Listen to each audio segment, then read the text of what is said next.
listening to Radio Sputnik. Telling the untold.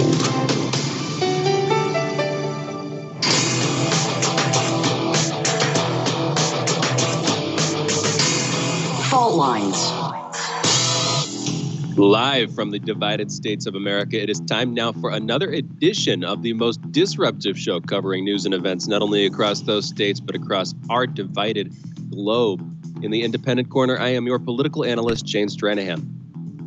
And in the left corner, I am the indefatigable, the burning ember in the darkness, your political analyst, Jamarl Thomas. And together we are Fault Lines with Thomas and Stranahan.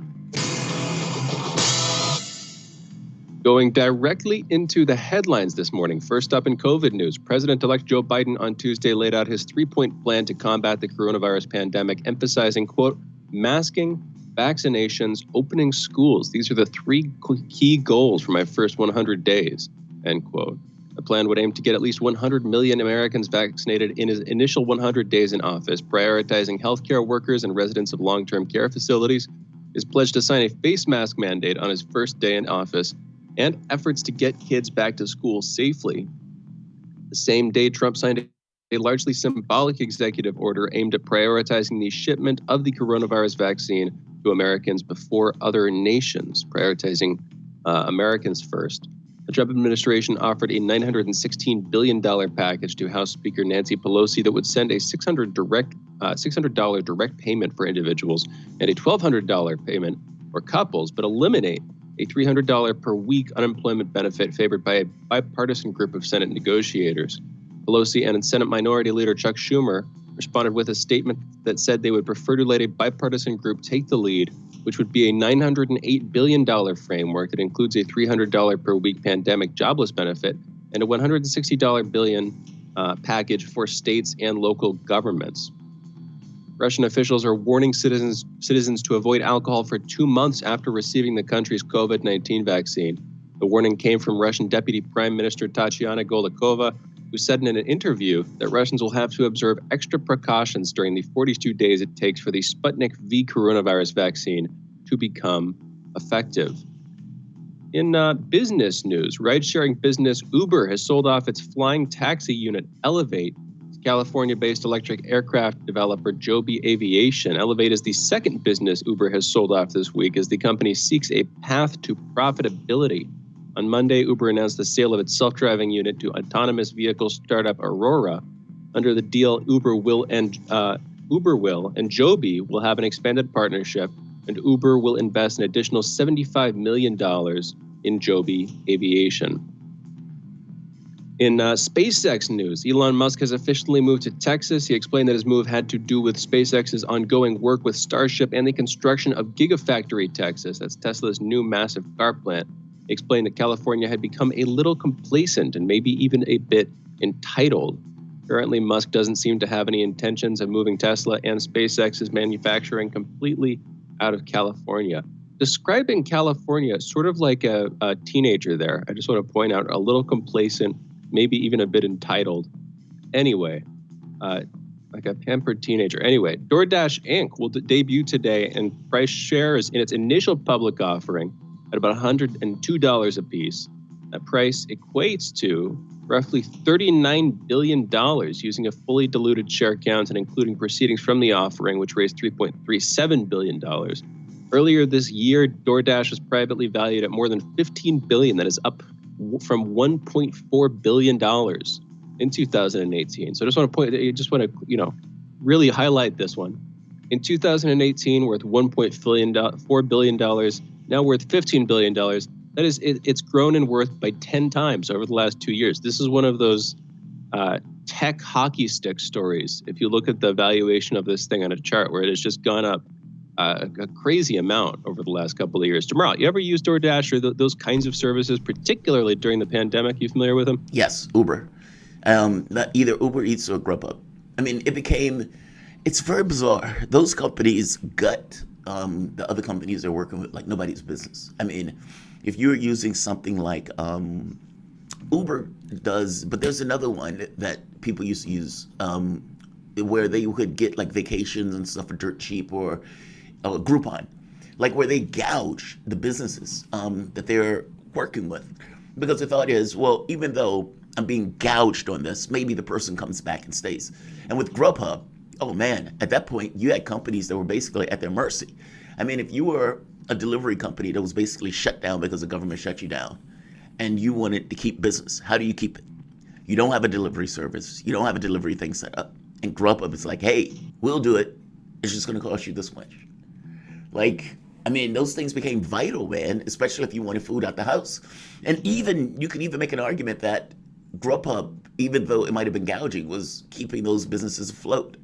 Because otherwise, they wouldn't have had anything. That's completely the argument. Yeah, and I can also, there's also an argument that, like, it's just not, generally speaking, it's not, as far as business ideas go, starting a restaurant is not one of them. It's usually not a good idea because what you're competing with is not just whichever other kind of restaurant, you know, so say you make a Filipino restaurant, you're not just competing with other Filipino restaurants, you're competing with other restaurants of functionally any kind. In other words, the competition is so high that almost inevitably you've got to either do a lot to distinguish yourself, like, you know, a multiple award winning, that kind of thing, or you've got to drive your prices down. And with delivery, you can't do nearly as much to distinguish yourself. You're not giving people an experience or a presentation. You're just giving them food. And so as far as, you know, prices are going to go down. I don't want to blame the restaurants for this. And I don't know, maybe Grubhub's done some shady stuff or Uber Eats has done some shady stuff. But if prices are going down, that's also probably just, you know, competition bringing them down. Well, it's not that the prices are going down. In fact, those things are more pricey, I think. When you add in tax, you add in, you know, the driver, you add in all of this other stuff, it ends up costing more. Delivery fees. Yeah, I mean, it's insane. Yes. I mean, you could order a meal that you might get if you just drive yourself, let's say $20, ends up being like $40 or $50. I mean, it's insane, the markup that takes place for the Grubhub thing. And I suspect, again, part of that is the restaurant is being gouged. So they have to somehow make that work. And if you want to sit in your own home and get it delivered, well, you got to pay the extra money for it. I mean, that's the way they're looking at it. But I think Grubhub is looking at it as, we got you over a barrel. Government has shut everybody down. You need us, and we're going to gouge you because you need us. I think that might be the framing of it, if I'm being honest. I mean, it's, you know, capitalism, right? Grubhub has an advantage. Maybe. Yeah, well, no, capitalism works from top. It works from top to bottom, quote unquote, works. You know, the incentives are there for the businesses. They're also there for the larger tech monoliths. And I mean, just a broader point. It's just interesting to see between this one, the Airbnb IPO, interesting to see these large companies, you know, which have to do with the pandemic in some way, either because they're suffering from it or because they're benefiting from it. Interesting to see them IPOing now.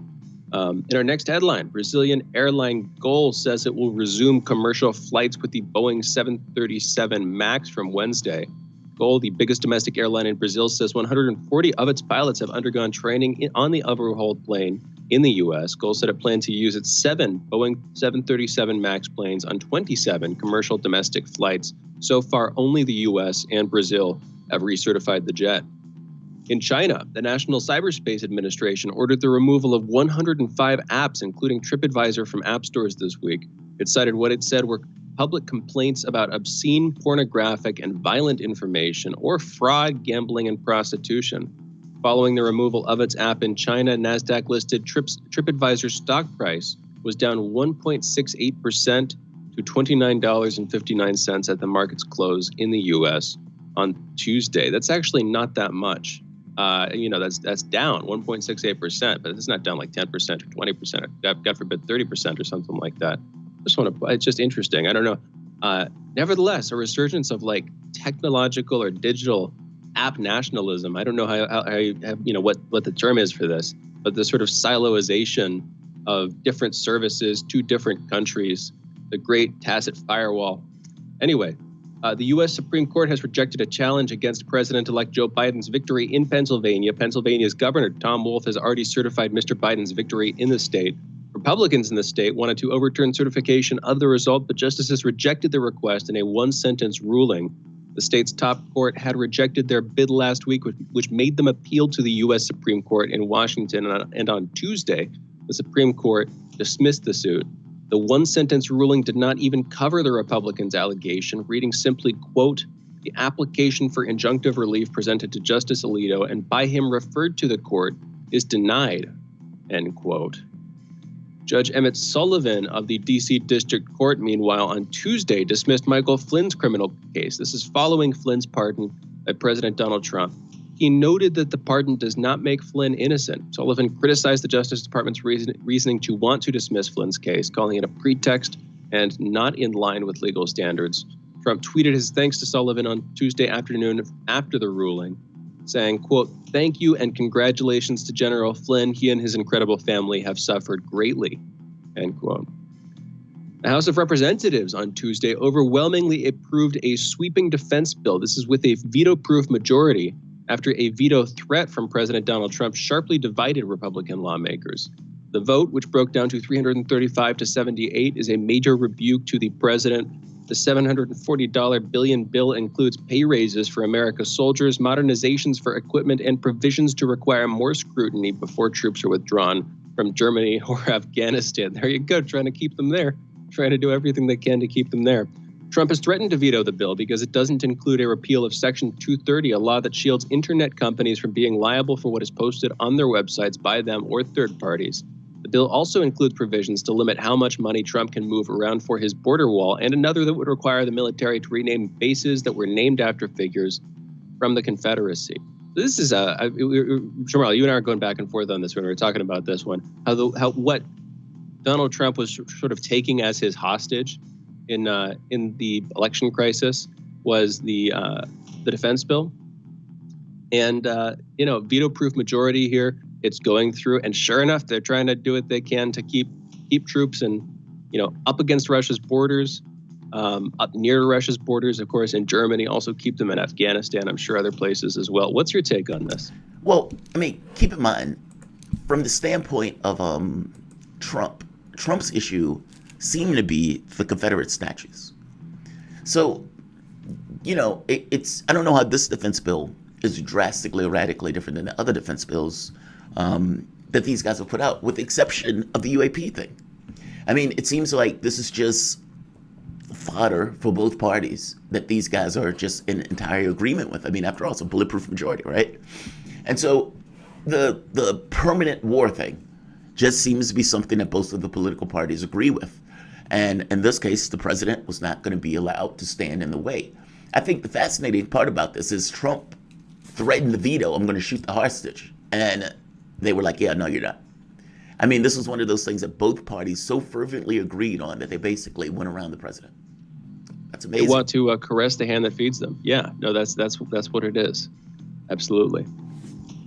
In our next headline, Ethiopia's government is rejecting calls for independent investigations into the deadly conflict in its Tigray region, saying it, quote, doesn't need a babysitter, end quote. The declaration comes amid international calls for more transparency into the month-long fighting between Ethiopian forces and those of the fugitive Tigray regional government that is thought to have killed thousands, including civilians. At least one large-scale massacre has been documented and others are feared. Frustration is growing as the northern Tigray region remains largely cut off from the outside world, with food and medicines desperately needed by the population of 6 million, some 1 million of them now thought to be displaced. The government has made it clear it wants to manage aid delivery, and on Tuesday it said its forces had shot at and detained UN staffers who allegedly broke through checkpoints while trying to reach areas where, quote, they were not supposed to go, end quote. I wonder if there's another side to this story. This is sort of the standard Western media take on this, but I wonder what the Ethiopian government's doing there, and I'm sure we'll have an opportunity to speak soon again with one of our guests. We've gotten a couple of guests on so far to talk about Ethiopian issues, both interesting takes. In any event, farmers in India letting... Just to make a quick point, I would feel the same way. I mean, let's be honest, how many independent investigations does the United States have? Think of, like, the protests that we've had. Think of Trump attacking protesters, to clear them out the plaza. Think of all the cops that have been shooting and massacring. I mean, 1,000 killings a year with 99% going without any charges. Who does independent investigations in the United States like that? Like, I guess what I'm saying is it comes across as paternalistic, even though I get this notion of an independent investigation. I see it both ways. I would feel the same way. By the same token, what's going on? Both are true, right? And so I get where they're coming from. I guess it depends on which side is more true. But I'm sorry. Let me let you finish. Oh, you're good. We got a whole bunch of headlines here. I think I only have time to get through one of them, but this is important. Farmers in India led a nationwide general strike on Tuesday, capping off weeks of protests against controversial government reforms. Hundreds of thousands of farmers have been protesting on the outskirts of Delhi for nearly 2 weeks, blocking many of the main arteries into the capital. Farmers are protesting against laws that deregulate the sales of crops, allowing private buyers more free rein in a marketplace that has long been dominated by government subsidies. Farmers say the reforms to laws that have long protected small landholders placed in the market will put them at risk of losing their businesses and land to big corporations. But the government says the reforms are necessary to increase the efficiency of India's huge but meager farming sector, which accounts for nearly half of the country's workforce, but makes up only 16% of GDP. And with that, those are headlines. You're listening to Fault Lines with Thomas and Stranahan. And we are going into a break. We'll be back in just a minute with Jamarl's monologue. Again, you're listening to Fault Lines with Thomas and Stranahan. We'll be right back on the other side of this break. Fault Lines.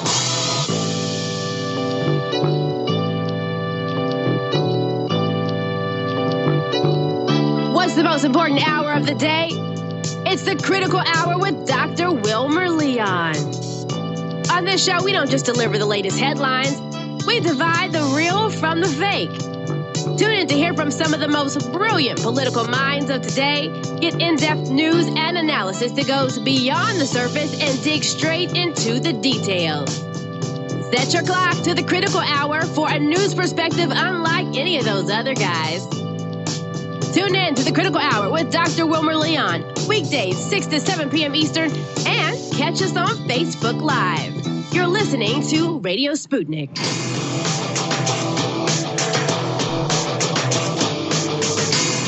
Fault Lines. Welcome back to Fault Lines on Radio Sputnik. My name is Jamarl Thomas. I'm joined by my co-host Shane Stranahan, coming to you live out of our station in Washington, D.C. If you guys are in the area, you can catch us on radio at 105.5 FM and 1390 AM. We're also in Kansas City at 102.9 FM and 104.7 FM. If you guys are digging what Shane and I are putting down, whatever platform you're consuming this content on, definitely give us a like and share that audio or video. If you want to join in on the conversation, you can send us a chat, a tweet, and of course, you can reach us by phone at 202-521-1320. That is 202-521-1320. Definitely don't be shy. Definitely feel free to call. I was going to do this on a buyer's remorse. This idea of Sanders coming out saying, hey, I think the Democrats held off on accepting that deal basically to ding Trump. Or, hey, where are the progressives in your administration? Yes, buyer's remorse. I don't know why you thought that we're going to be lefties in the administration, Sanders. I'm not sure what you thought you were going to get out of it. But there was another story that kind of caught my fancy this morning, and it has to do with the 737 MAX. It was basically the headline that Shane read. Now, the reason why I'm interested in this headline is because I followed the 737 MAX, and the idea that they're bringing this airplane back is amazing. Brazilian airline GOL says it will resume commercial flights with Boeing 737 MAX from Wednesday. GOL, the biggest domestic airline in Brazil, says 140 of its pilots have undergone training on the overhauled plane in the United States. GOL said the plan to use its 7 Boeing 737 MAX planes on 27 commercial domestic flights. So far, the U.S. and Brazil have been the only ones to re-certified. There's something to be called for penance. You know, when you make a mistake, when you do something so bad, so phenomenally wrong, like killing hundreds of people because of basically a profit motive. Maybe there should be penance. Maybe the 737 MAX should not exist as a line. Maybe you should have ended this line so the hundreds of people that you ended up killing because you wanted to make more profits, you wanted to goose more profits in your competition. Maybe this line shouldn't exist anymore. How about that? Think of why I'm saying this for the moment. This wasn't an accident. This wasn't, oh, these people just kind of made a calculation blunder. No, this was a competition issue. Airbus was eating Boeing's lunch. And you had this situation where Boeing and Airbus were the two main competitors. Yes, they're Chinese airlines, but let's keep it with these two for the moment. Airbus comes out with a superior engineered product. Airbus will eat Boeing's lunch.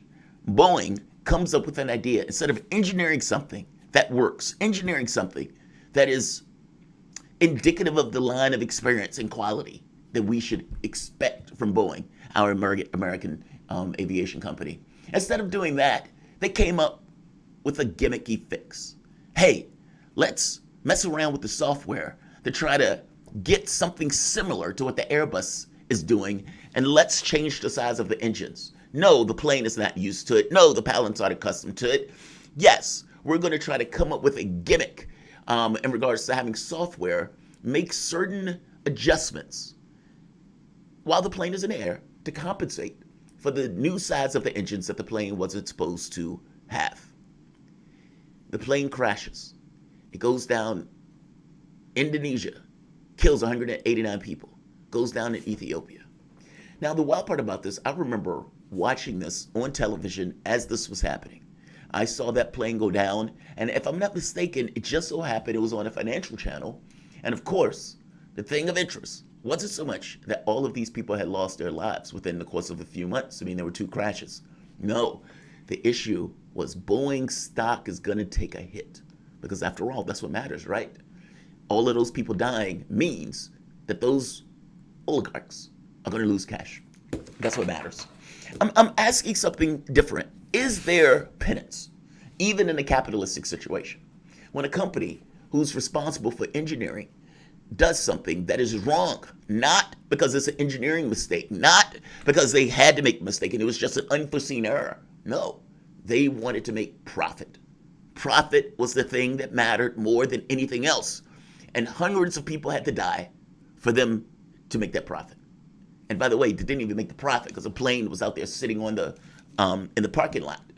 You should see those images of 737 Maxes, all on parole of sorts, or not even parole, all being basically sent to their room, sitting in the parking lot. I guess I'm making the point. Ralph Nader made this point about maybe this line shouldn't exist. He had a family member that was on that airplane. And if you were one of these hundreds, 300 people that have died, it was more than 300, but if you were one of those people, how would you feel knowing that the airline crashed, not because of a mistake, not because of pilot error, but basically because the company wanted to make more profit, and their company was under pressure by a competitor that just had a superior product? How does that sit with you as a family member? How does that sit with you that the United States has recertified this plane, that Ethiopia has recertified this plane, or whatever this other country, Brazil has recertified this plane? How does that sit with you? It shouldn't sit with you well at all. This company, this plane, whatever they're saying, hey, this is fixed, that is fixed.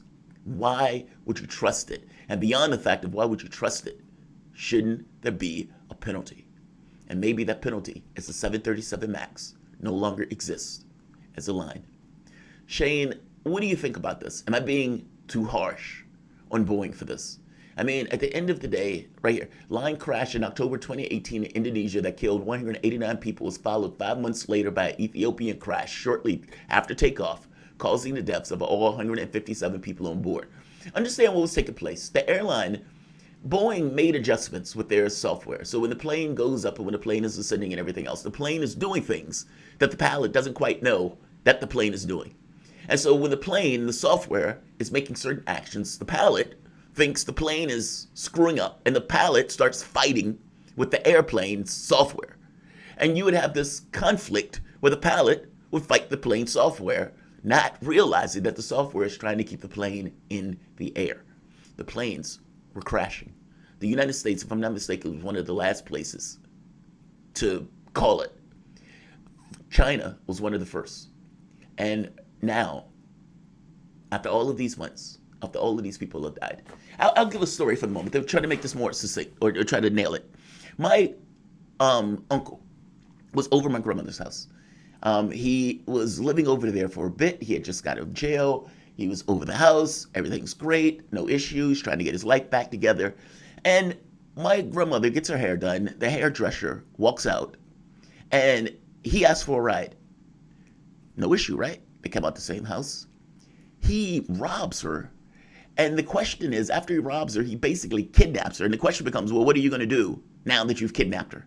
She knows exactly who you are. What are you going to do? I forget how she gets out of this situation. He takes off. Now, at this point, she goes to the cops. Now, what is my grandmother to do here? What is the correct action? Oh, it's my son, so I'm just going to give this a pass. It's my son, so I'm just going to let him back in the house. It's my son, so after his prison stint, after he nearly was going to do something monstrous to somebody that was a family member of mine, I'm just going to let that pass. Or is some level of a penance is he's not allowed to come over the house.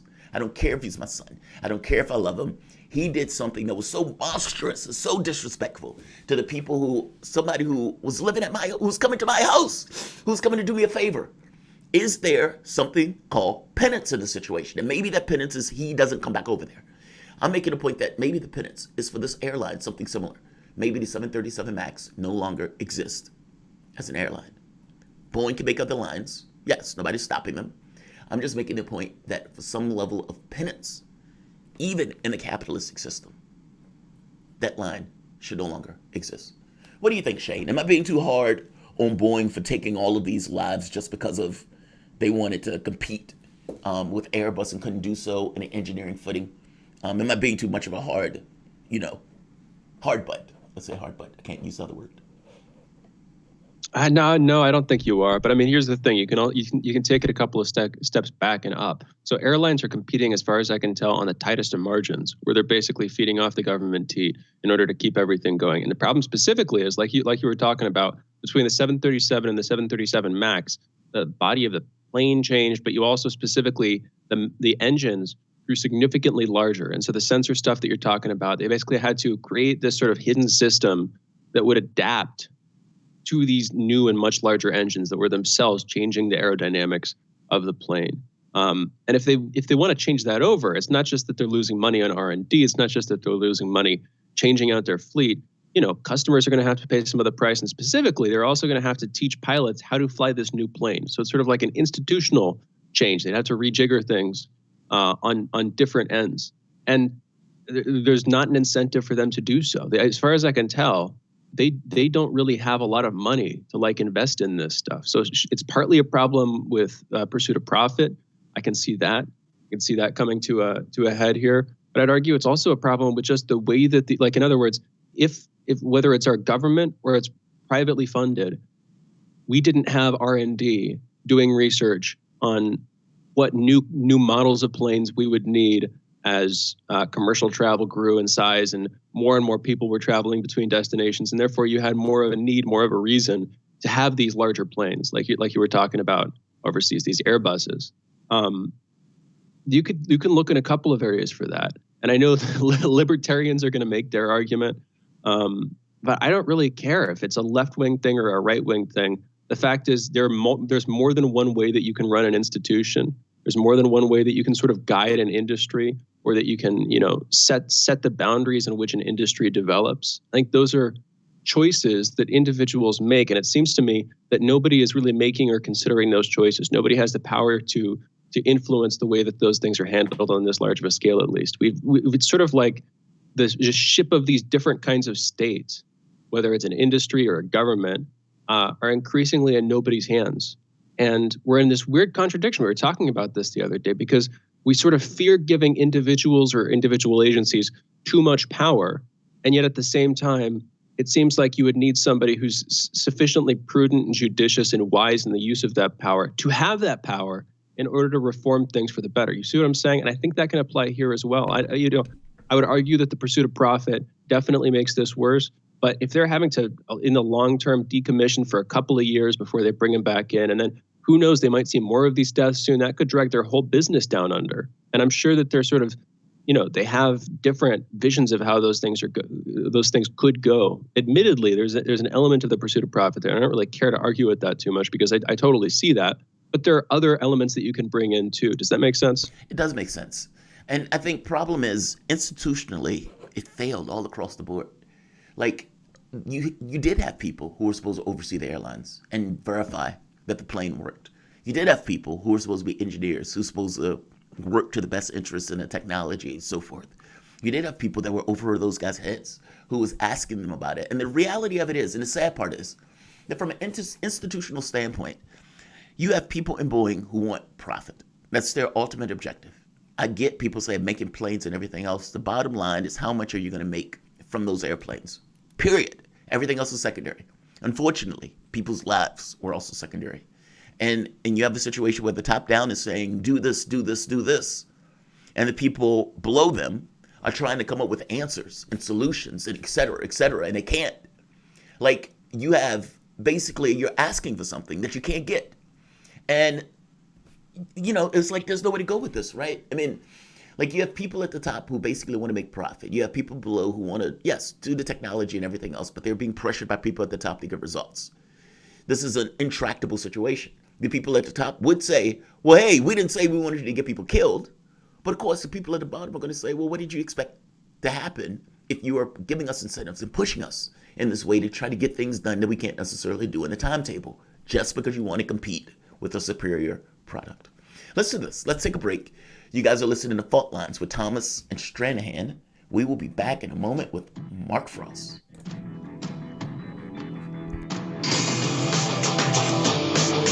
Fault Lines. You're listening to Radio Sputnik. Epidemics and pandemics could kill millions of people, and they actually did. Centuries ago, deadly outbreaks called the Black Death, the Plague of Justinian, and the Spanish flu ravaged countries, empires, and whole continents. Some of these diseases are still present around the globe. Others have become a thing of the past. Discover how these ancient and not so distant outbreaks from previous centuries differ from modern-day SARS, MERS, and coronavirus pandemics. Listen to our new series, Outbreak, the deadliest epidemics in human history, this week on Radio Sputnik.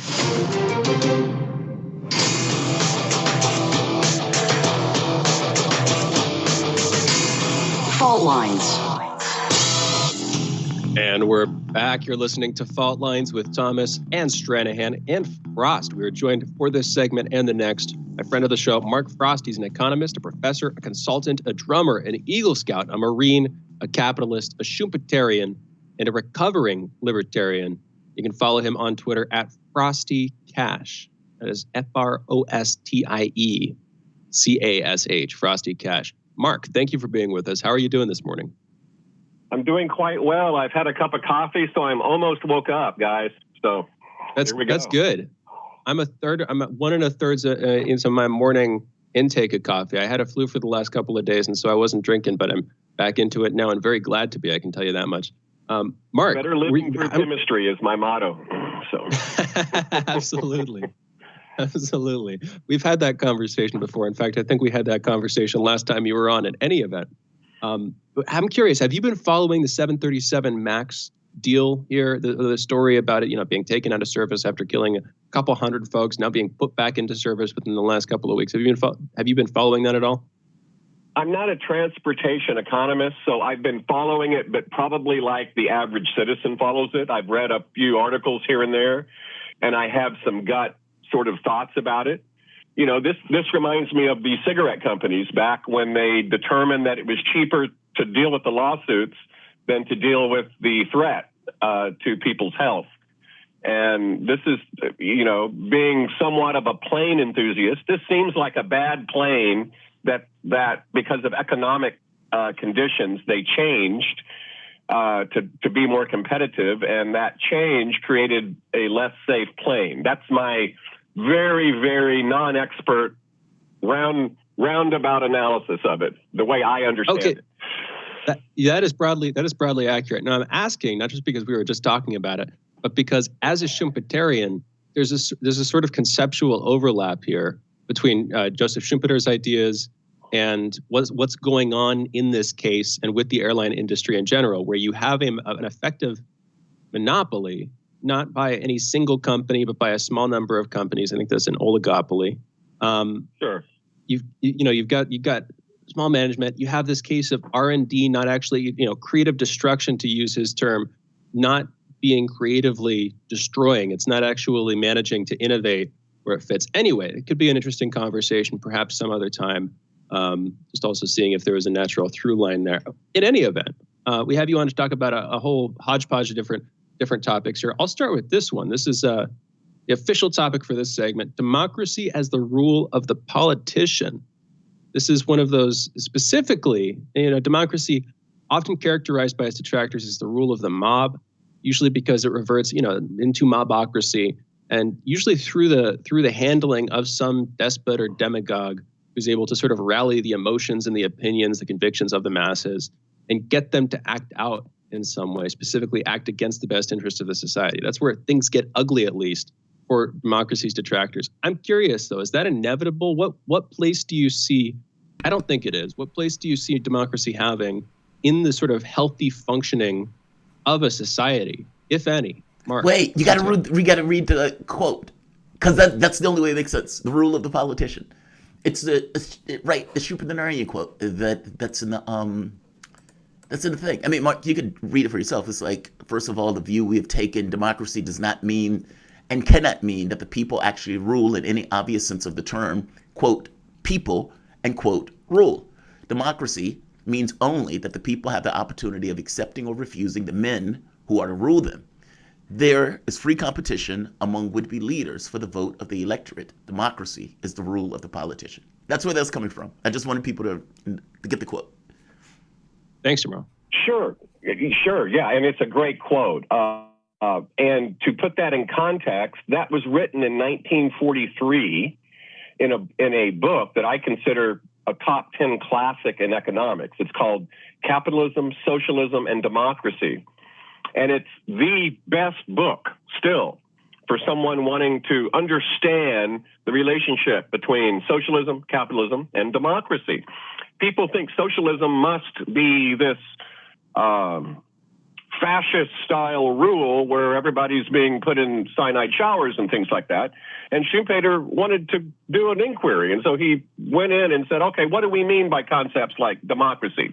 What do we mean by socialism? Can socialism work? Second section of his book started out, of course it can. We have to define what work means, but certainly it can. And so he wanted to go in and kind of define terms. And we use that term all the time, democracy.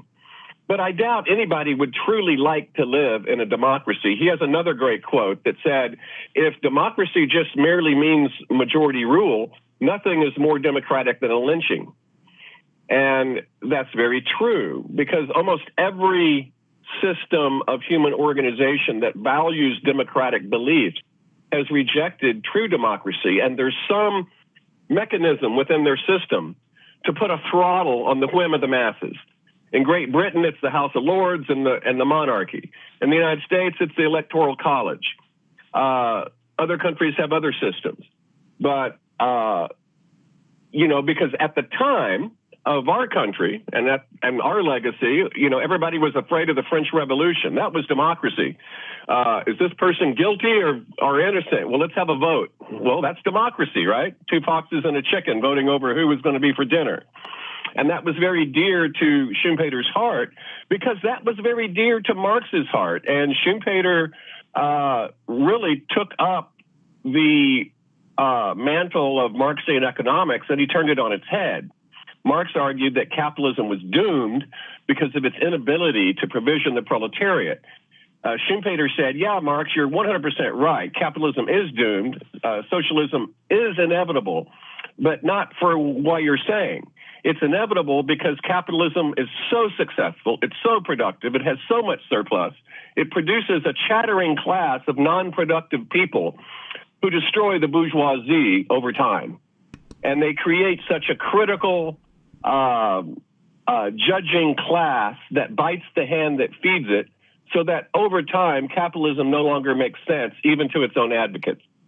And what we have is a slow growth emergence of socialism. And then he spends a third of his book going into what kind of socialisms are possible. What would socialism likely look like if it came to the United States? Those sorts of things. And so that's a Schumpeterian. We don't value socialism necessarily. We're not saying we're inviting it. We're not even saying we like it. We're saying that we forecast that is the inevitable nature of political economic evolution. And it's not inconsistent with Marx. Marx believed that communism was the ultimate, but you needed socialism first. And before socialism, you needed capitalism, because only capitalism could produce the capital that socialism would need to produce its socialist civilization. That is a Pollyannish view of capitalism, if I've ever heard of one, creating so much surplus. Look, I would agree with you that capitalism is great at producing surplus. The problem is that surplus is usually just kept for the people who are producing the companies, not necessarily for the people who are producing the products.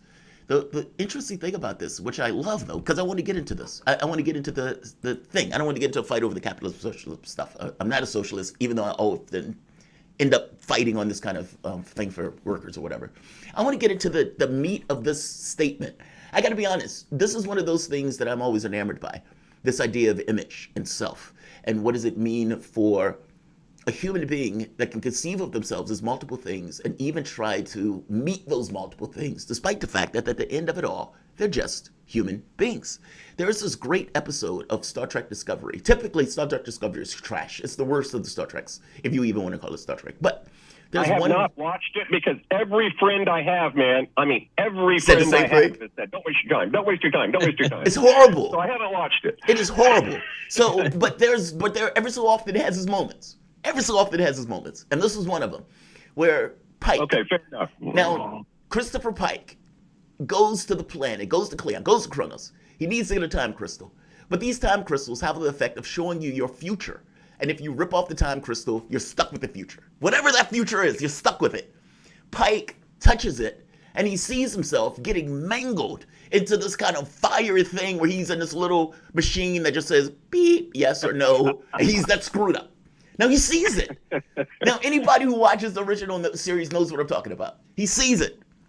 And what does he do? He says he's like screwed up by this. And he's like trying to keep himself together. And he's pulling them. He's like falling on the ground. He's like trying to cover. And he says, I'm a Starfleet officer. I'm a Starfleet captain. I'm a Starfleet captain. This is my duty.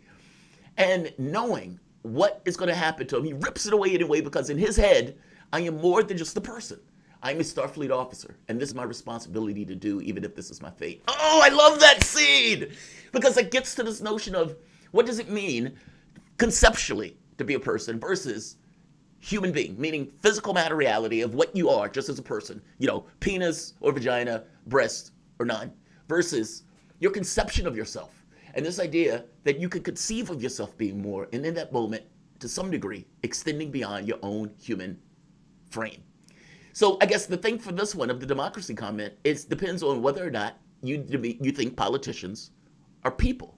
Meaning, do you believe that the person can extend beyond the individual of who they are into being something else, like a role, in this case, a politician. And that in and of itself is something fundamentally different than it is to being a person. I don't know if that's true, and I'm not even sure if I believe that that's true. But I'm going to let you take it. What do you think about it? I mean, do you think that Schumpeter is right about this? That basically it is the rule of politicians, and that politician is somehow separate and distinct from being a person. What do you think?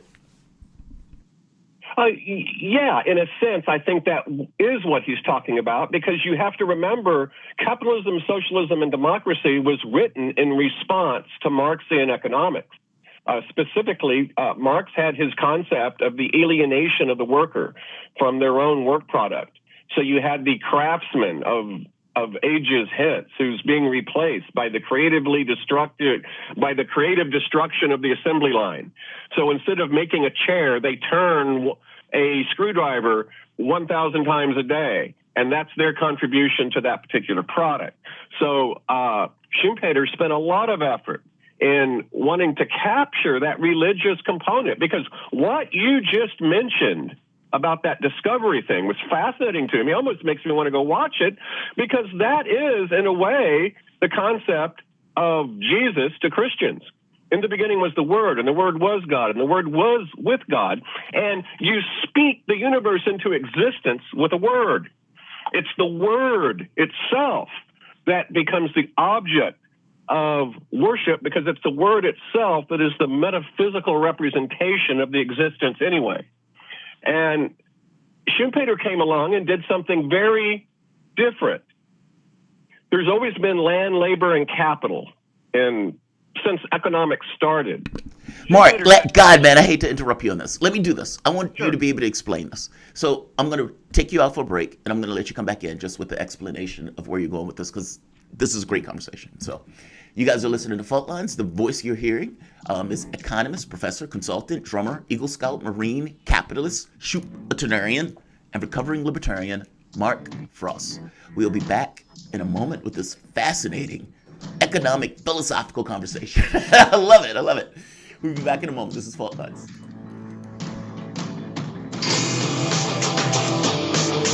Fault Lines. In a media landscape filled with so-called journalists acting as stenographers for their billionaire bosses, there is a desperate need for news, analysis, and perspectives that buck the status quo and get to the heart of how domestic and international events impact you and me, as well as showing how we can get involved in the struggle to change that status quo. Check out By Any Means Necessary on Radio Sputnik, Monday through Friday from 2 to 4 p.m. Eastern, to hear the stories and voices that mainstream media refuses to tell you. And join us as we connect the political, social, and economic movements shaping the world around us. That's By Any Means Necessary, Monday through Friday at 2 to 4 p.m. Eastern, right here on Radio Sputnik.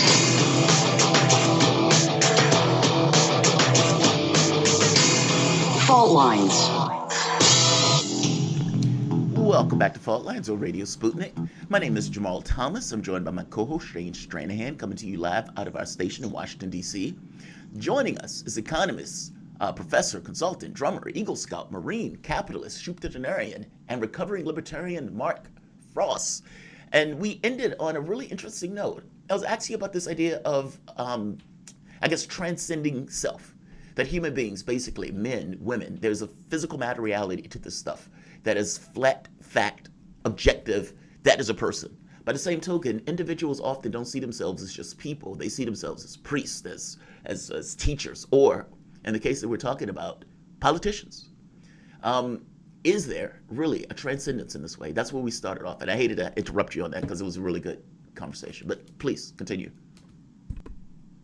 I would argue that Schumpeter did argue that, and if he was alive, would argue that right now. He has another quote that when he was talking about why the capitalist state will decompose, he had a great response, and he said that the stock market is a poor substitute for the Holy Grail, that a collection of people needs something more than riches to bond them together in a way that would make a country, a civilization, a sense of community. Again, he's operating off of the religious concept of alienation, which is a principal component in Marxian economics. So it's critical to understand the context from which Schumpeter wrote in the early 1900s and then on to the middle 1900s. But I like the thing that you were telling me about the discovery thing, because in a way, that is the same concept that Schumpeter talks about with respect to capitalism. Capitalism is a form of illusion, if you will. It works because everybody believes the illusion. And first and foremost, let's look at the number one illusion of all time. It even eclipses religion, money. Money is not worth anything. Take a dollar bill out of your pocket and try to go redeem it. The Fed will give you another new dollar bill. It has value because we all collectively perceive that it has value. And as long as we all collectively perceive that it has value, or most of us do, it will continue to have value. Yet it's a fiction. It's not a component of reality that paper money actually has value, because we have experiments that we can go look at. We look at the Zimbabwe dollar when it went from 20 Zimbabwe dollars to $1 US to 10 trillion to a $10 trillion Zimbabwe dollar note. was worth about $5 US. It was cheaper to use billion-dollar notes as toilet paper than to buy toilet paper. So I think that is a very strong component of what Schumpeter was talking about was your narrative of that discovery thing, in that capitalism requires that people participating in it, they don't have to win, but they have to believe that there's a possibility for them to win. If you go talk to poor people, one of the most amazing things that you see is they like capitalism. They like that there's an Elon Musk out there that's worth $150 billion, because in the back of their mind somewhere they believe that could be them. That's the religious component of Schumpeterian economics. And if you take that out, you have to have something else to put back in its place, or the whole system breaks down because it stops making sense to itself. Now, what causes that? It's when the distribution of wealth becomes so great that working class man or woman looks at the system and says, it's rigged. I can't be an Elon Musk. It's rigged. I'll never be able to do that. That's when the middle class and the bourgeoisie breaks down, and that faith element of capitalism that's so required for it to work is eroded, and socialism is the only thing left that can take over. You're not going to rebuild a capitalist civilization. Nobody wants a fascist organization. Nobody wants a monarchy. And so the only thing left is ever larger and larger government institutions to take over the role that self-interested entrepreneurs used to have. And I think it's utterly fascinating that that capitalism is so dependent on people's perception of it and the fairness of it. I myself am just appalled. Politicians on both sides, I don't care if you're a Republican or a Democrat, and it's something I clearly have. I'm 100% with the progressives on this. It is utterly immoral to shut down businesses and throw people out of their jobs and not compensate them for what has been taken away from them. This entire shutdown, most of the abatement of COVID-19 has happened on the backs of the working class. And I find it utterly when you look at what's been spent, I'm an economist. I'm trained at abatement. I'm trained at this. It's hard for me to figure out what the total cost has been. I know the explicit cost has been at least $8 trillion. That's not including opportunity cost. It's not including IOUs. It's not including off-balance sheet expenditures like the Federal Reserve. So let's look at that $6 trillion and say, okay, where did that money go? Well, some regular people got $1,200 and some people got some unemployment. But how about the people that still need unemployment, that would need $1,200 every month? And nobody seems to have done anything about these people. And this is clearly, I don't think you have to be an economist to understand that if you want to have stimulus, now you can have a legitimate debate about whether we should have stimulus or not, but once you decide to have stimulus, the country is awash in capital. We don't need any more supply side stimulus. We need positive demand shocks, to use technical terminology. Now, what is a positive demand shock? It means you drop money from helicopters, proverbially speaking, and you put it into the hands of the people most likely to spend it. That's commonly called poor people and the working poor, people that have a high marginal propensity to consume because they don't have a very high percentage of their income available for savings. If you give somebody like me $1,200, it's going to go into the bank. It's going to become more of that capital that we're awash in. And, I think we've talked before. I like to use in my classes Crackhead Bob as a straw man. Some people are so terrified Crackhead Bob is going to get $1,200. Well, I think it's wonderful Crackhead Bob gets $1,200. Crackhead Bob is going to pay his crack dealer some of that $1,200. His crack dealer is going to buy rent. He's going to buy a meal. He's going to buy a car. the demand stimulus has to trickle up. And the only way to do that is to reverse the normal habitual chain. And that is, instead of starting with Wall Street and banks, start with Crackhead Bob. Start with that person in the municipal setting that is working 2 or 3 jobs and could use a shot, because not just because it will help them and make their life better, but because they will go spend that money in a trickle up fashion, as opposed to supply side stimulus, which is always trickle down. Trickle down. Mark, let's assume for a second. Let's assume for a second that doesn't happen. Let's assume for a second there is not a positive demand shock. Let's assume for a second that there is not a positive demand shock, that there is not, there's not a sufficient amount of money dispersed to the general public, specifically like you're talking about, those with a marginal propensity to spend, those who are going to use that money, not just to invest in their 401k, their IRA, the stock market in general, not to put it in a high yield savings account, but people who would take that money and throw it at goods, buy goods with it. And that money would sort of go up through the system and actually stimulate the economy in a meaningful sense, instead of adding decimal points to somebody's bank ledger. Let's assume that doesn't happen, because politically, it does not seem like the incoming Biden administration has the political will to make it happen. And even if they did, they would have Republicans who are probably butting up pretty harshly against, against that idea. Assuming for a minute that doesn't happen, what happens then? You're talking about critical shocks to our system as we're dealing with this pandemic. What happens in the next year, assuming that doesn't come from the political system? The number one threat in terms of shocks to our political system right now is the perception of the public that the game is rigged. Right now, if I had to judge our civilization, we've financed the shutdowns on the back of the poor and the working poor and the less advantaged of our society.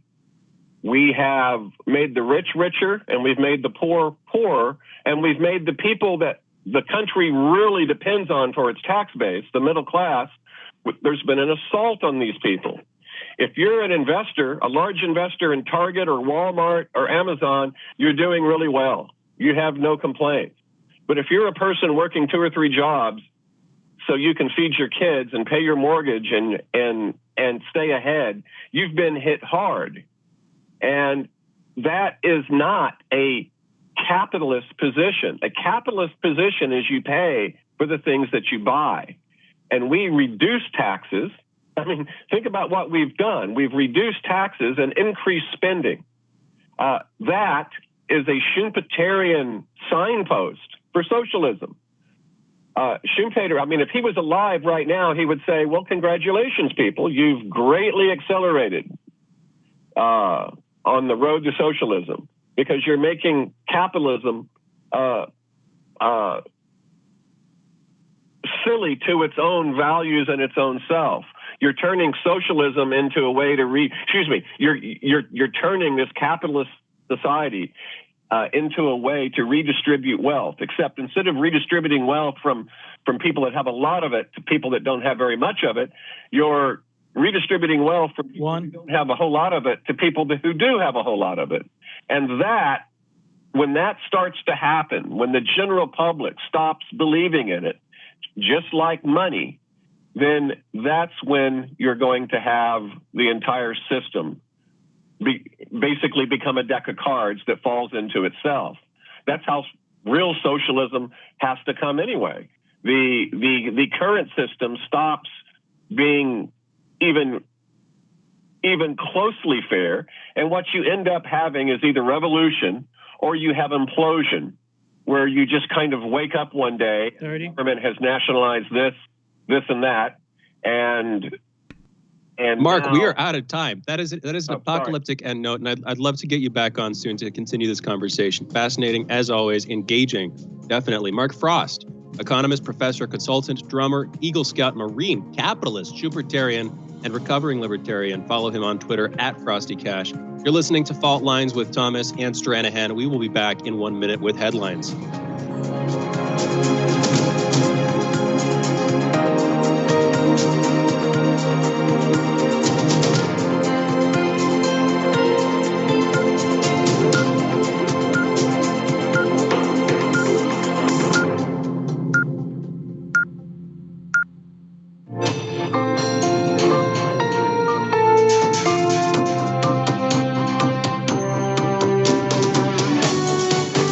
listening to Radio Sputnik, telling the untold.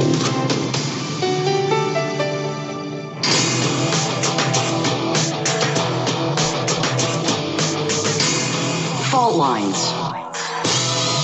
Live from the divided states of America, welcome to your daily inoculation for propaganda. In the left corner, I am the indefatigable, the ever-vigilant, the last antibody to a sick and seizing political system, your political analyst, Jamarl Thomas.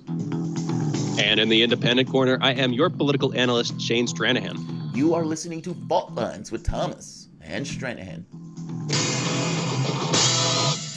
Let's go to the headlines. By the way, great conversation with Mark Frost. I got to be honest, he's becoming one of my favorite guests. I always enjoy the combos, even when we disagree. It just seems to be.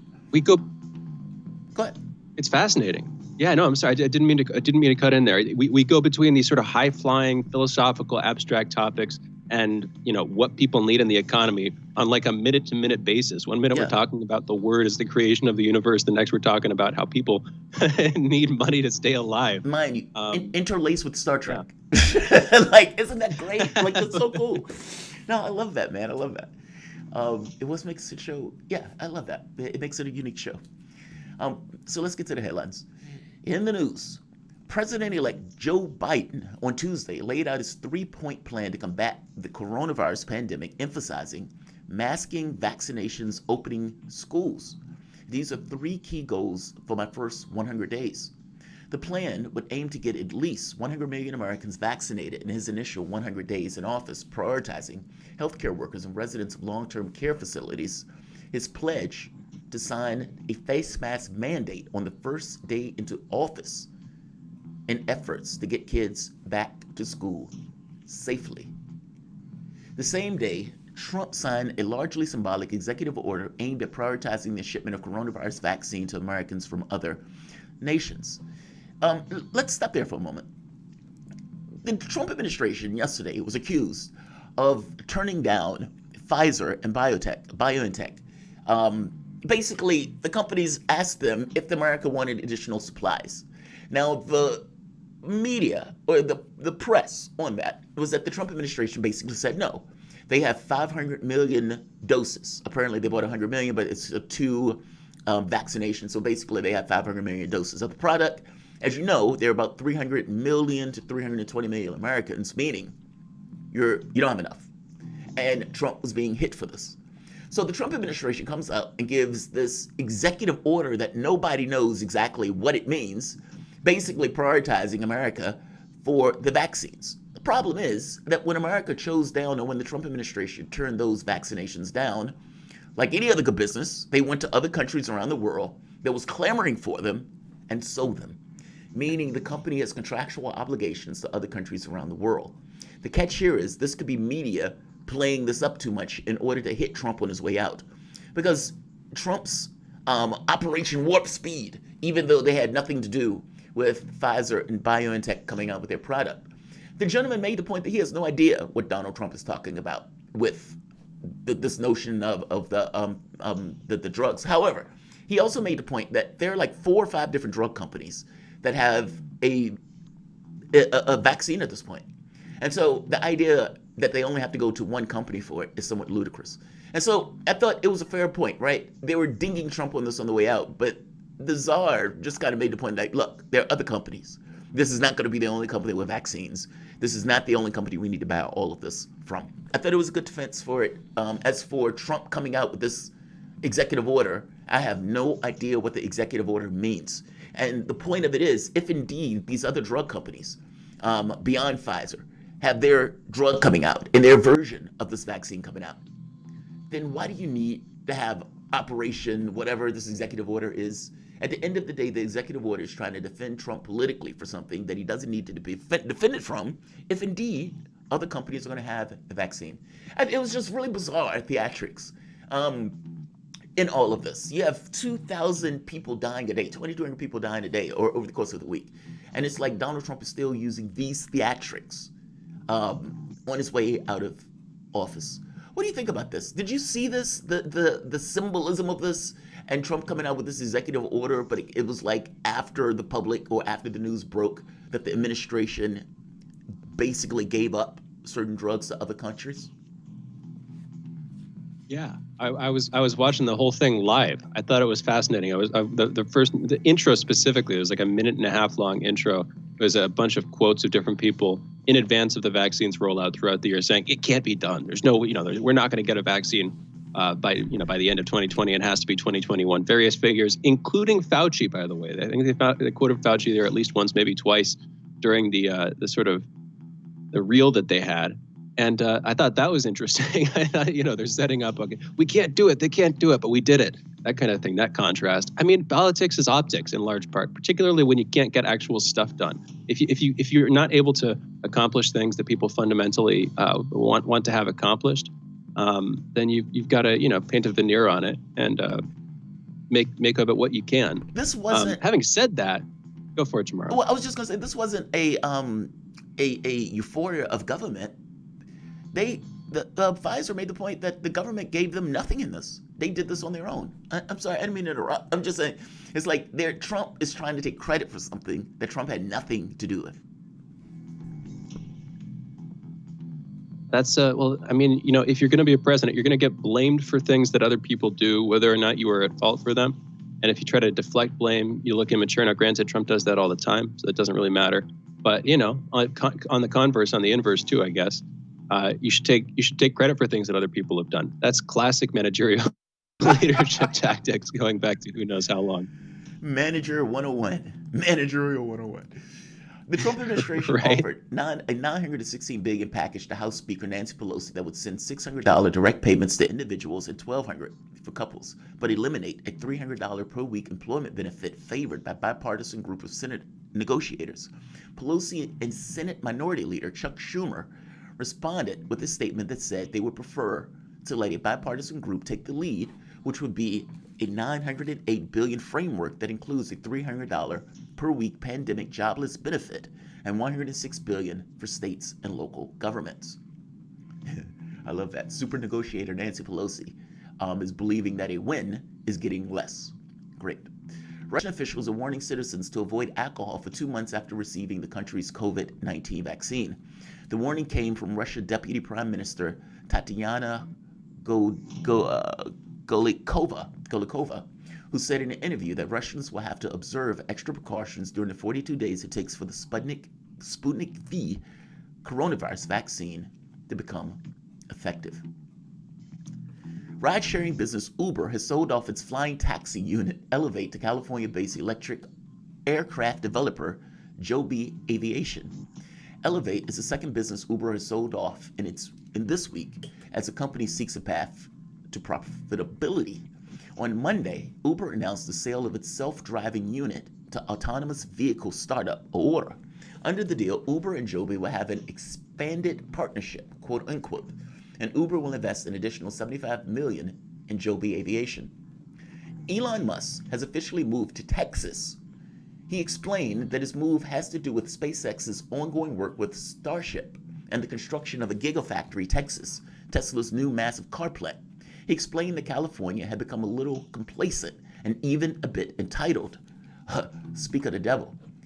Currently, Musk doesn't seem to have any intentions of moving Tesla and SpaceX's manufacturing completely out of California.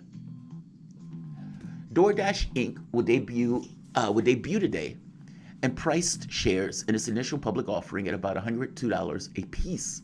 The price equates to roughly $39 billion using a fully diluted share count and including proceeds from offering, which raised $3.37 billion.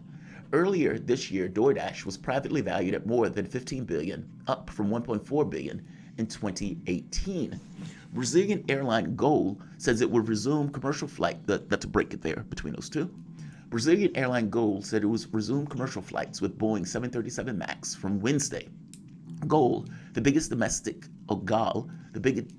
airline in Brazil, says 140 of its pilots have undergone training on the overhauled plane in the United States.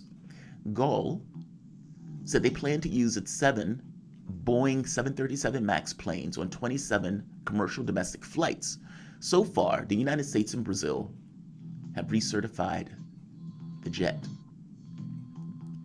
In China, National Cyberspace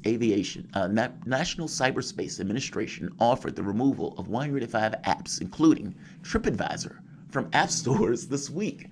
It cited what it said were public complaints about the obscene, pornographic, and violent information or fraud, gambling, and prostitution. Following the removal of its app in China, NASDAQ-listed TripAdvisor's stock price was down 1.68% to $29.59 at the market's close in the United States on Tuesday. That's so weird. That's so bizarre. I mean, TripAdvisor was, look, if you were following Faultlines, or if you were following my channel maybe a couple of years ago, we were all over the place. We were jumping from country to country to country to country. And in fact, Faultlines would call us and we'd be in the middle of nowhere. I think one time we were in like the Czech Republic, freezing, and they couldn't even get phone access, so we kept dropping the lines. I guess I'm making the point, TripAdvisor and some of these things were things that you were used to get from point A to point B because there was no way to know what you were jumping into. So seeing this is a bit wild. What do you think, Shane? I mean, did you hear anything about this? Where TripAdvisor removed it from its app stores from public complaints? Do you think this is the politics of nations coming up with an excuse? Or was TripAdvisor really just, a bad app? I mean, I've never seen it from the standpoint of an app. I've always ever used it online. I could see some fraudulent entries in TripAdvisor. I could see that being at fault here. Although, admittedly, it could be a little bit of column A too. It could be a little bit from both columns. Both national interest and the app actually having something to do, having something wrong with it. Whether it's unmoderated entries from businesses, like hotels and such, or whether it's unmoderated comments, I could see either of those introducing some difficulties from China's perspective. But, like you were saying, could be the former too. God, man, it sucks to constantly be in the situation where you just don't know. And I mean, like, honestly don't know. Be honest with yourself and like, okay, do you know this as a flat fact? And most of the things, man, we're stuck in the spot of just kind of being in the dark. That's where you read the Tao Te Ching. That's where you get into these other, other life philosophies that, orient you in times where you can't be oriented. I love that. The U.S. Supreme, or become a supertarian, or that. The U.S. Supreme Court has rejected a challenge against President-elect Joe Biden's victory in Pennsylvania. Pennsylvania's Governor Tom Wolf has already certified Mr. Biden's victory in the state. Republicans in the state wanted to overturn certification of the result, but justices rejected the request in a one-sentence ruling. The state's top court had rejected their bid last week, which made them appeal to the United States Supreme Court in Washington. On Tuesday, the Supreme Court dismissed the suit. The one-sentence ruling did not even cover the Republicans' allegations, reading simply, the application for injunctive relief presented to Justice Alito and by him referred to the court is denied. Interestingly to note, Ted Cruz would have been the one, supposedly, who was going to give arguments to the Supreme Court if that indeed went to the Supreme Court. Never missing an opportunity to grandstand. Judge Emmett Sullivan of the D.C. District Court on Tuesday dismissed Michael Flynn's criminal case following Flynn's pardon by Donald Trump. He noted that the pardon does not make Flynn innocent. Sullivan criticized the Justice Department's reasoning to want to dismiss Flynn's case, calling it a pretext and not in line with the legal standards. Trump tweeted his thanks to Sullivan on Tuesday afternoon after the ruling, quote, "Thank you and congratulations to General Flynn," unquote, the president wrote. Quote, "He and his incredible family have suffered greatly," unquote. The House of Representatives on Tuesday overwhelmingly approved a sweeping bill with a veto-proof majority after a veto threat from President Trump sharply divided Republican lawmakers. The vote, which broke down to 335 to 78, is a major rebuke to the president. The $740 billion bill includes pay raises for American soldiers, modernization for equipment, and provisions to require more scrutiny before troops are withdrawn from Germany and Afghanistan. That's amazing. Trump has threatened to veto the bill because it does not repeal a Section 230, a law that shields the internet companies from being liable for what is posted on their websites by them or by third parties. The bill also includes provisions to limit how much money Trump can move around for his border wall, and another that will require the military to rename bases that were named after figures from the Confederacy. Let's also keep in mind that this is the bill that has the UAP task force in the bill that now has a bulletproof majority, which will mean the UAP task force will be something that Congress will be keeping track of and the United States government will now be aware of. Those are your headlines. You're listening to Fault Lines with Thomas and Stranahan. There's a few other stories here on Ethiopia, but we're going to get a chance to talk about these a little bit later. Let's go into... And we're going into a break. Yeah, let's go into the break. You guys are listening to Fault Lines with Thomas and Stranahan. We will be back in a moment.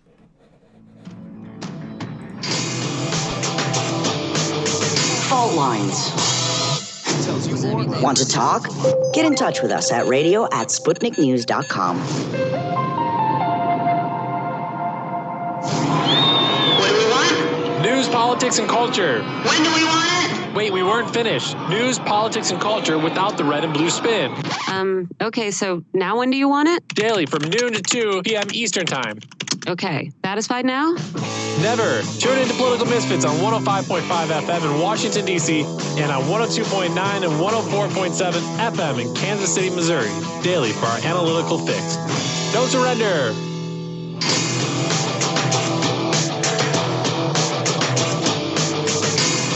Fault Lines. And we're back, and we are taking calls.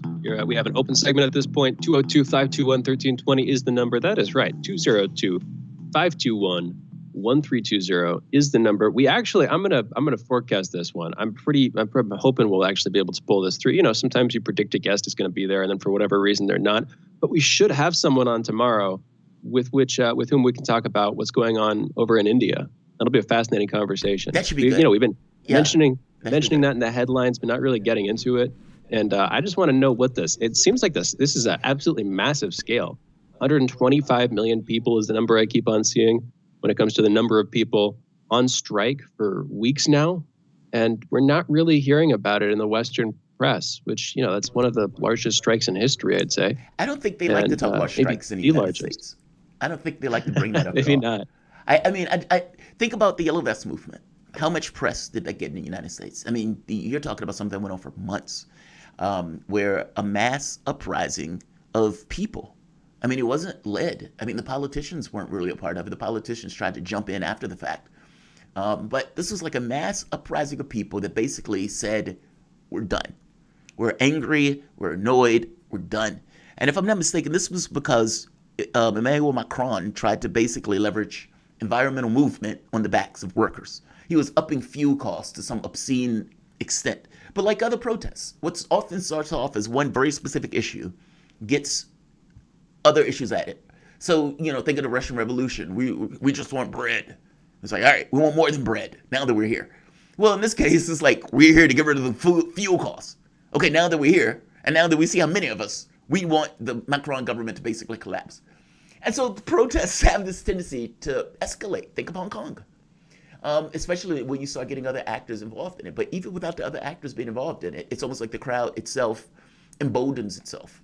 It gives it, it's like you often talk about the first mover problem. Well, once that first mover problem is solved, the crowd, there's no problem with being a crowd and being a mob. In this case, in India, you have, half almost of the U.S. population. Entirety of the country. Like, that's so many. It's hard to get across how many people are in India. I mean, that's like 1.3 billion people in India.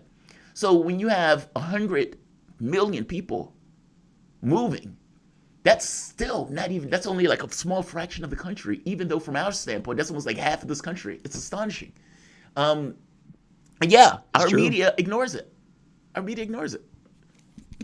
Yeah, man. I mean, I've been critical, and I will be critical of protests in the past and in the future, simply because as I've said before, in a lot of cases, you're just petitioning some higher authority to like solve problems for you.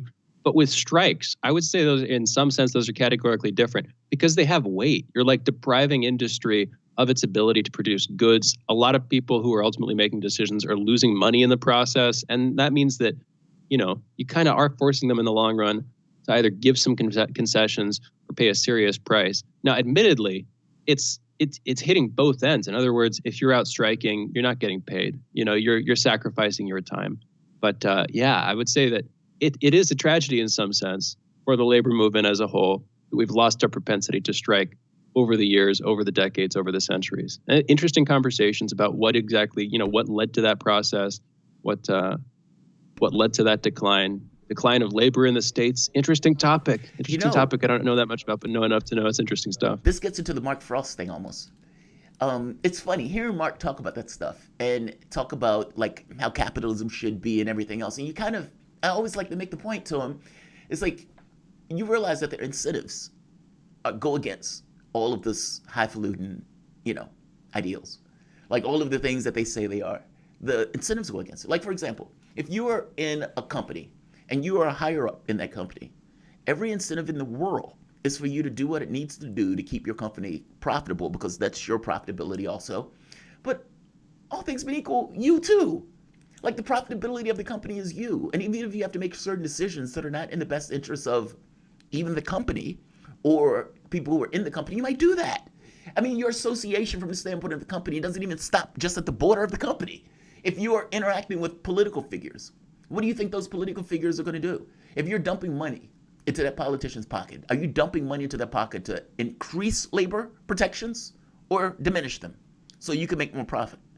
I understand where he's coming from. It's just that some of the value sets by people who are in positions of power, it is weird to believe that they are not going to act in their best interests. And by best interests, I mean doing things that are better for their pocket, better for their political strength. If that means undermining worker protections, they're going to do it. If that means undermining unions, they're going to do it. When FDR came out and he said, "I saved capitalism," this is what Mark is talking about. When Mark is like, if you're trying to make a socialistic government, this is the best way to do it. like you're trying to undermine your capitalistic system. Keep at it. This is the way to do it.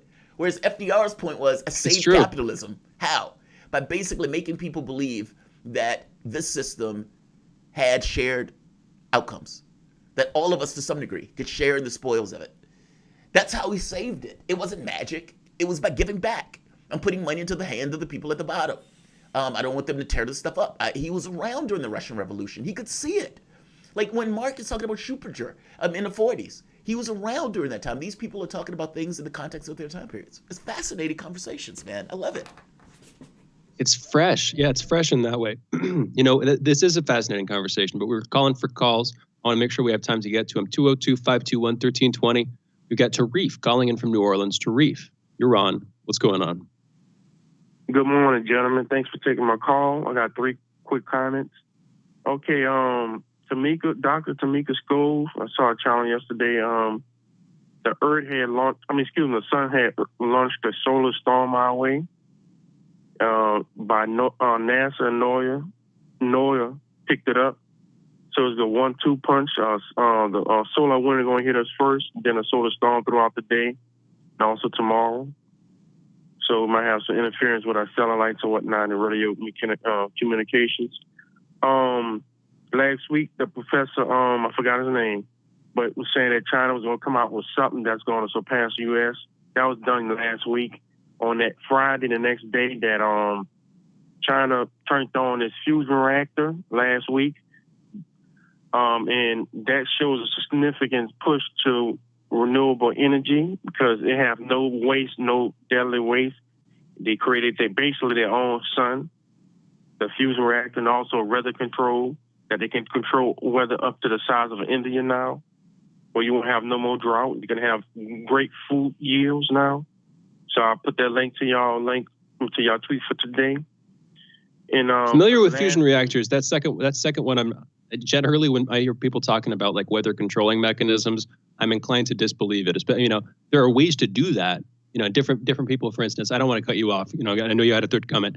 Different people, when they're looking at like climate change, for instance, have ideas about how to control that stuff in the long run.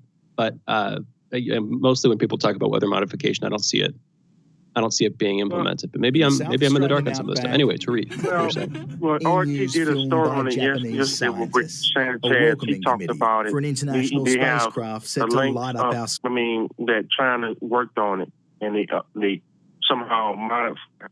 Because weather control been out with the U.S. because the U.S. used it in Vietnam. Now, I'm not talking about no hokey, spooky stuff. That is this type of chemical you spray in the atmosphere. What it does, it gathers moisture, and you have a biplane that's circling around, right? You drop a chemical out, and what that does, it collects some type of molecules.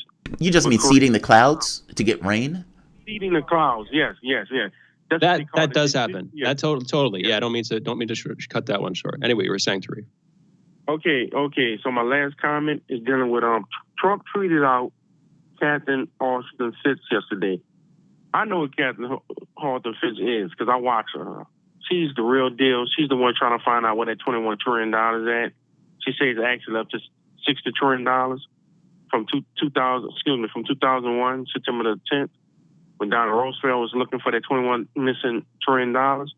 Well, she's been doing work on it, trying to find out where it's at. Because they say that's that money owed to us. That should go to healthcare, infrastructure, things like that. And also, she works with the dark journalists who've been working on the Kennedy assassinations and also other things dealing with the black budget and UFOs, whatever.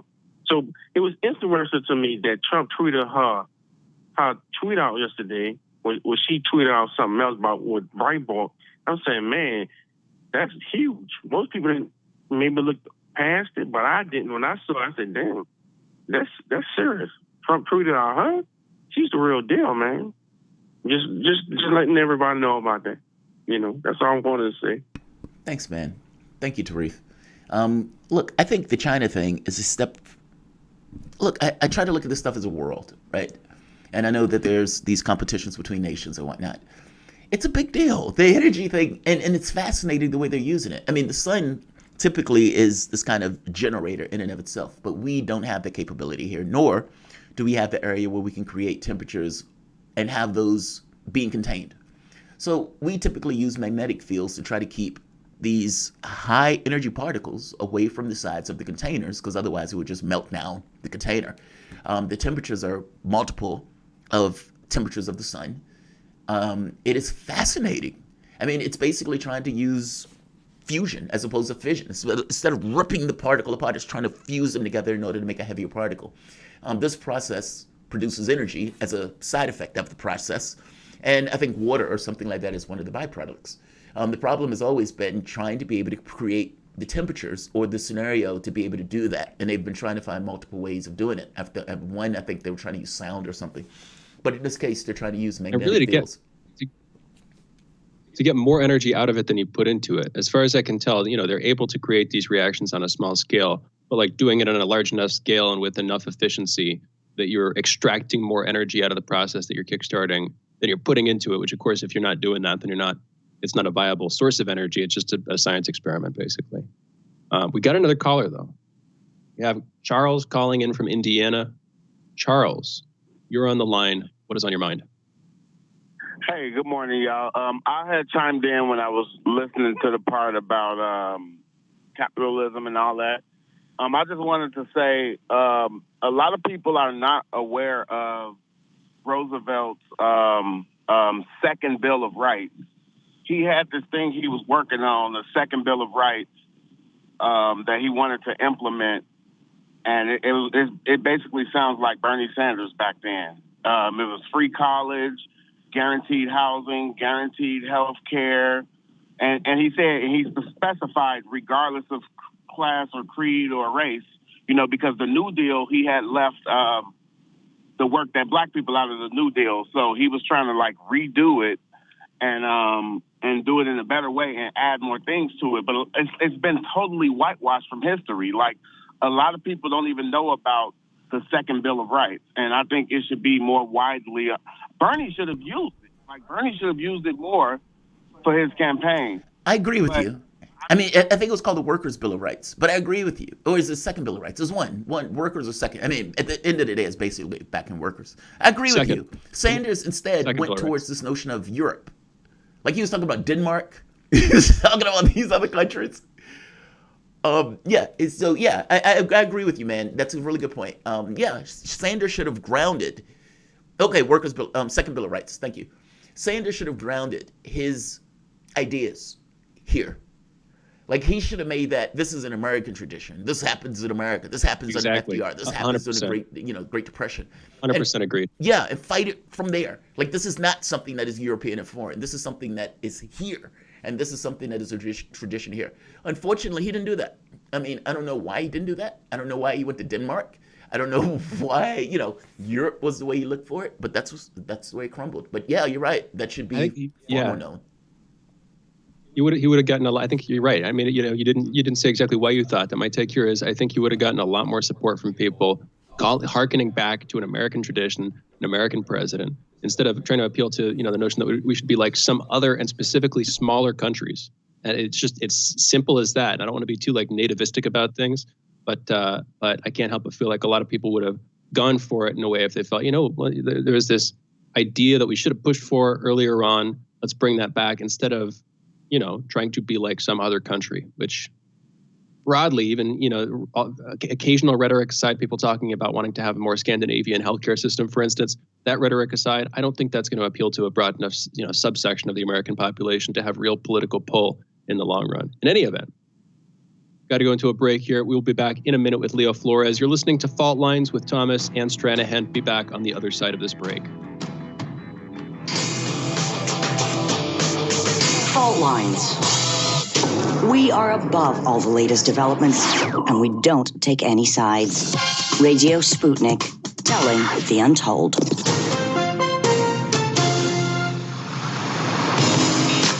Are you bored? Are you lonely? Do you need a hug? Well, we can't give you that, but we can keep you up to date on Radio Sputnik. We are talking 24 hours a day, 7 days a week. You are listening. We give you the most essential out of the endless information space. Radio Sputnik, telling the untold.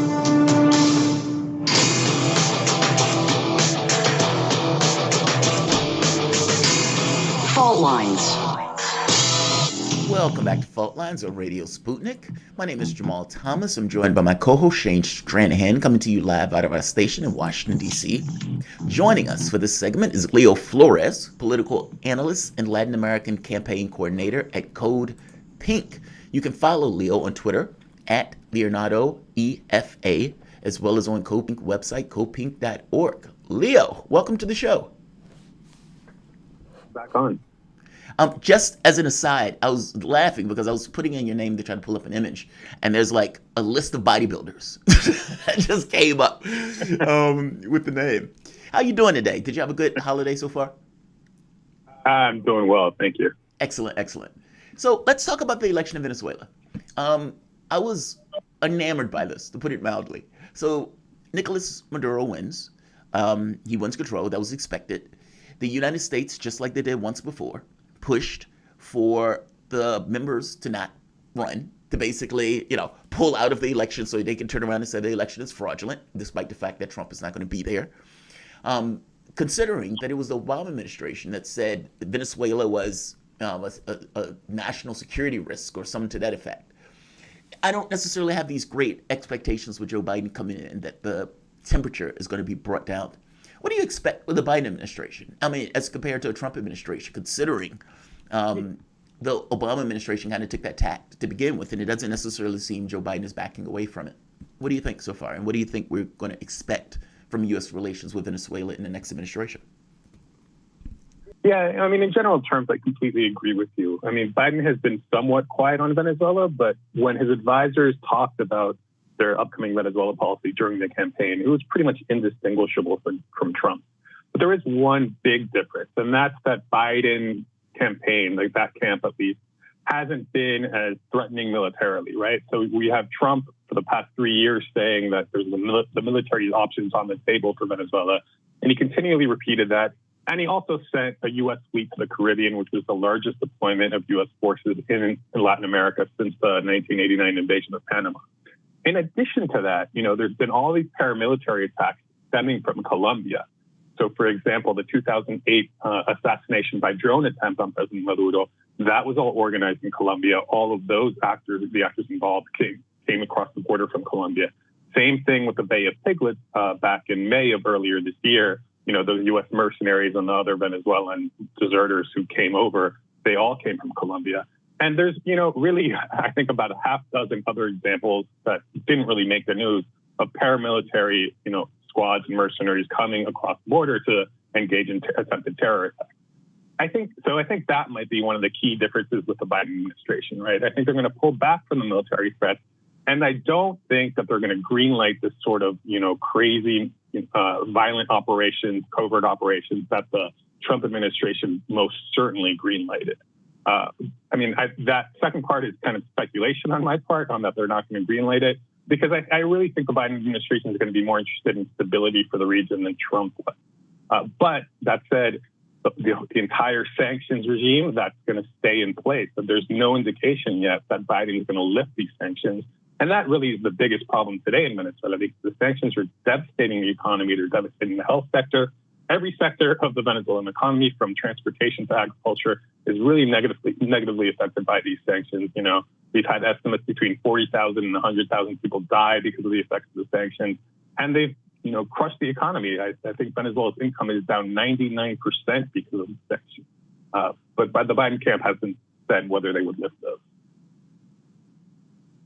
I'm curious. You said that the one sort of more positive note of this is that you said that the Biden administration would pursue a little bit more stability than the Trump administration in the region. By what means have you inferred that? What signals have you seen? What have they said that has led you to believe that? Well, the one marked difference between their two Venezuela policies is the whole military aspect of it. And they said that they were not going to threaten Venezuela militarily. And I don't think that's the sort of threat you take back if really what you're going to do is, intensify that aspect of it. Obviously we'll have to see what happens, but I think there's going to be, more pressure for stability, especially because Biden was able to win. He was able to win the elections without winning Florida. And Florida is, the key element in any sort of U.S.-Venezuela discussion because of the, very high concentration of Cuban American votes and Venezuelan American votes, and not just their votes, of course, but the money that they bring. So these are all very kind of rich people who finance campaigns. And in addition, you had two Democrats lose in South Florida. And before, a lot of Venezuela and Cuba policy was contingent on having support of those two Democrats, Donna Shalala and Teddy McCarcel-Powell. They lost, and so that concern is not going to be on the table anymore, and that opens some room up for, having a more sane and pragmatic policy in the region. Is that, I've heard people say that. I've heard people talk about the Florida component, this kind of Cuban component, and people who are basically their idea of socialism and communism and these kind of hyper-reactive responses to it, and that the Democratic Party is giving allegiance to it. Is that real, or is that an excuse? Meaning, is that a Democratic Party that is basically looking for an excuse to be against these various issues? Because I got to be honest, even if Florida wasn't on the table, I don't think their policy towards the left would change because of it. I guess, do you understand what I'm saying? Like, is this one of those things that the party is just making an excuse using Florida as as the reason for certain policies or certain behaviors towards the left, and to be honest, towards these various governments? Like, for example, when Obama called Venezuela a national security risk, was he doing so because of pressure from Florida, or was he doing so because pressure from Democrats in that region that believed they were going to either lose something because of it, or was he doing so because they have oil in that area, because Bolivia has lithium in that ground? They want to get access to those things, and it's easier to take a tack like this as opposed to, let's say, peace. I guess I'm getting, what is really the influence? What is the significant? What is the gravity of the influence of the politics of Florida in regards to the Democratic Party? Is it really that heavy? Yeah, I think that's a really good point. And it's not that it's the only factor, but it's a significant factor.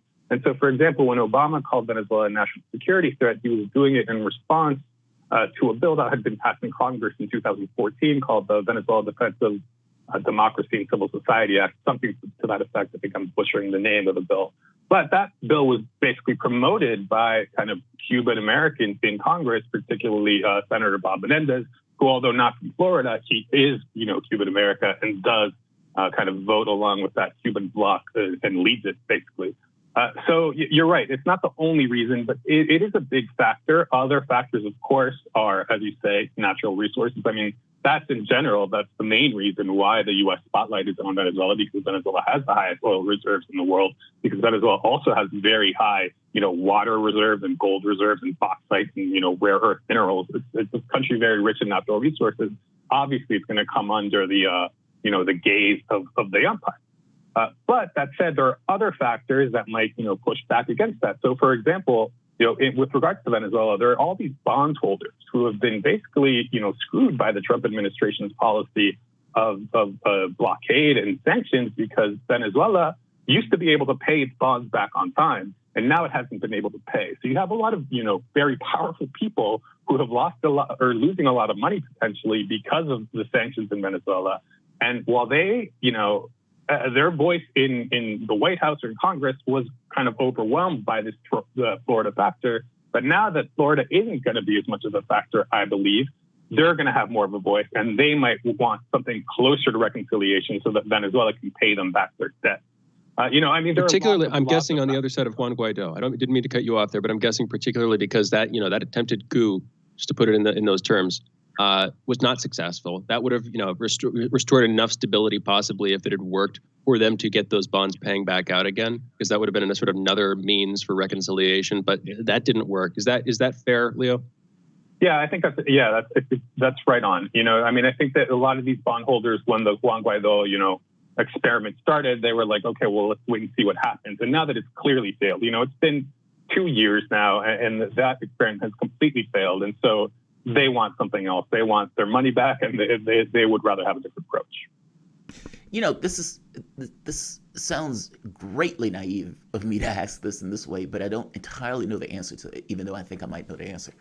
In countries like Venezuela, like you were talking about, all the national resources, those aren't poor countries, especially if you're talking about it in regards to resources, gold, lithium, in one of the other cases I think I mentioned, like you said, water. Africa, very similar, with all of these natural resources, and yet they're considered poor continent or poor countries. It's not that the country is poor. It has to do with the exploitation of the resources and the capabilities of the countries to exploit those resources versus larger countries doing it on their behalf and basically edging them out. Venezuela is not a rich country. Why can't it exploit those resources in a way that can get the money and the resources for the, to use for the people of the country itself?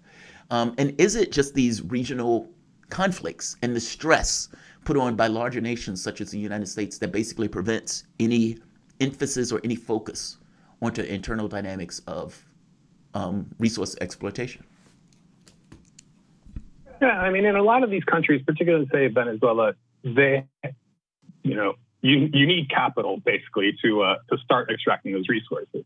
And in Venezuela, oil was discovered just over 100 years ago, and all that capital came from the outside. So historically, you've had these transnational corporations operating in Venezuela for over 100 years, and they're still there, many of them. And so you can't quite do it all yourself if you're a country like Venezuela, because you didn't have the wealth built up to begin with.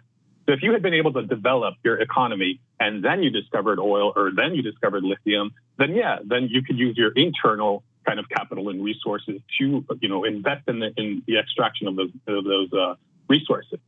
But if it's the other way around, if you're already a poor country and then you discover oil, it's very difficult to get out of that poverty trap, because what happens is, I think we talked about this last time I was on the show, is this concept of Dutch disease, right? Where your industries aren't going to be able to develop because you have this one important resource that pumps money into your economy, and it's a cyclical money, right? So sometimes oil might be high and you get a lot of money. And when that happens, your other industries are depressed in the country because there's so much money to import that you just import rather than produce yourself.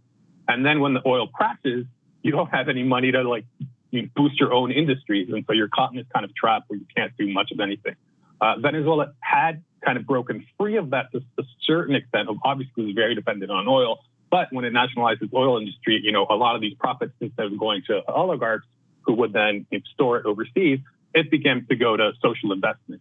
That, cratered because of the recession in Venezuela, and then followed that on top of that by the sanctions. The U.S. Interesting. Yeah, go ahead. Well, I was just going to end it. I was just going to take us to the break. We only have a minute. But good point. If you think of the U.S. producing so much oil, and it drops the price of the oil markets across the world, is that being done in some level in this kind of secondary politics or the secondary war manufacturing where you're trying to attack very countries that you don't particularly like. I mean, that's fascinating, be it Iran, Russia, etc. Let's do this. Let's take a break. Guest, Leo Flores, political analyst, Latin American campaign coordinator at Code Pink. We will be back in a moment. You guys are listening to Fault Lines with Thomas and Stranahan.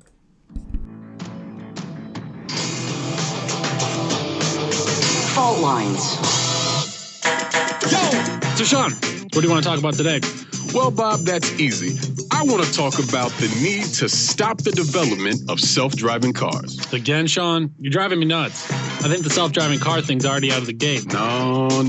It's never too late. See, now the leading experts in the field, I mean, just pick one, whichever one, leading experts have repeatedly warned us about the dangers of artificial intelligence. Look, I'm telling you, man, we have to stop the robots by any means necessary. I see what you did there. Yep. Tune into our show By Any Means Necessary daily from 2 to 4 p.m. Eastern Time on Radio Sputnik. And don't forget to call in at 3:20 p.m. to our studio number 202-521-1320. And if you miss us live, check us out on SputnikNews.com, Spreaker, iTunes, iHeartRadio, Spotify, or wherever you listen to podcasts to stay up to date on the latest political, social, and economic movements shaping the world around us.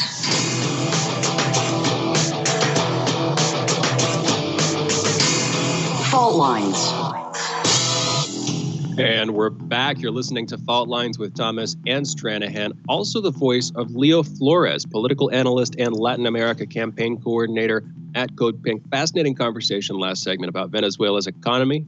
We're going to turn very slightly. You can keep talking about that, particularly, maybe some other time. I'd love to talk about like import substitution and the effects of the sanctions on other industries in Venezuela. I know the economy has gone precipitously downhill, but I'm curious if in the long run, there might be a silver lining on that cloud. That's probably a better conversation for another time, though, because we're running right on the tails now of a big election in Venezuela. We talked about this. We had a couple of guests on. Sputnik's own Garland Nixon was in Venezuela. We also spoke with Elijah Magnier. You can go back and listen to those interviews earlier this week on Monday and Tuesday. We're now talking with Leo Flores about this. Leo, we talked about Maduro's victory here. A pretty dramatic victory as far as I can tell. Well, we haven't touched on quite as much. What I'd like to hear from you, how did things go in terms of parliament? How did things go in terms of more local elections? How did the political makeup shift? What were the dynamics there?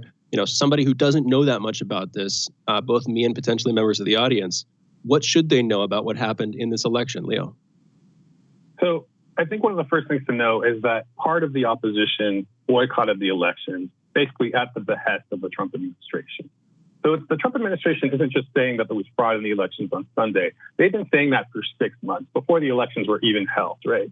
And it's their way of trying to kind of subvert the elections and trying to delegitimize them. And not just the elections, but also delegitimize Venezuela's democratic institutions.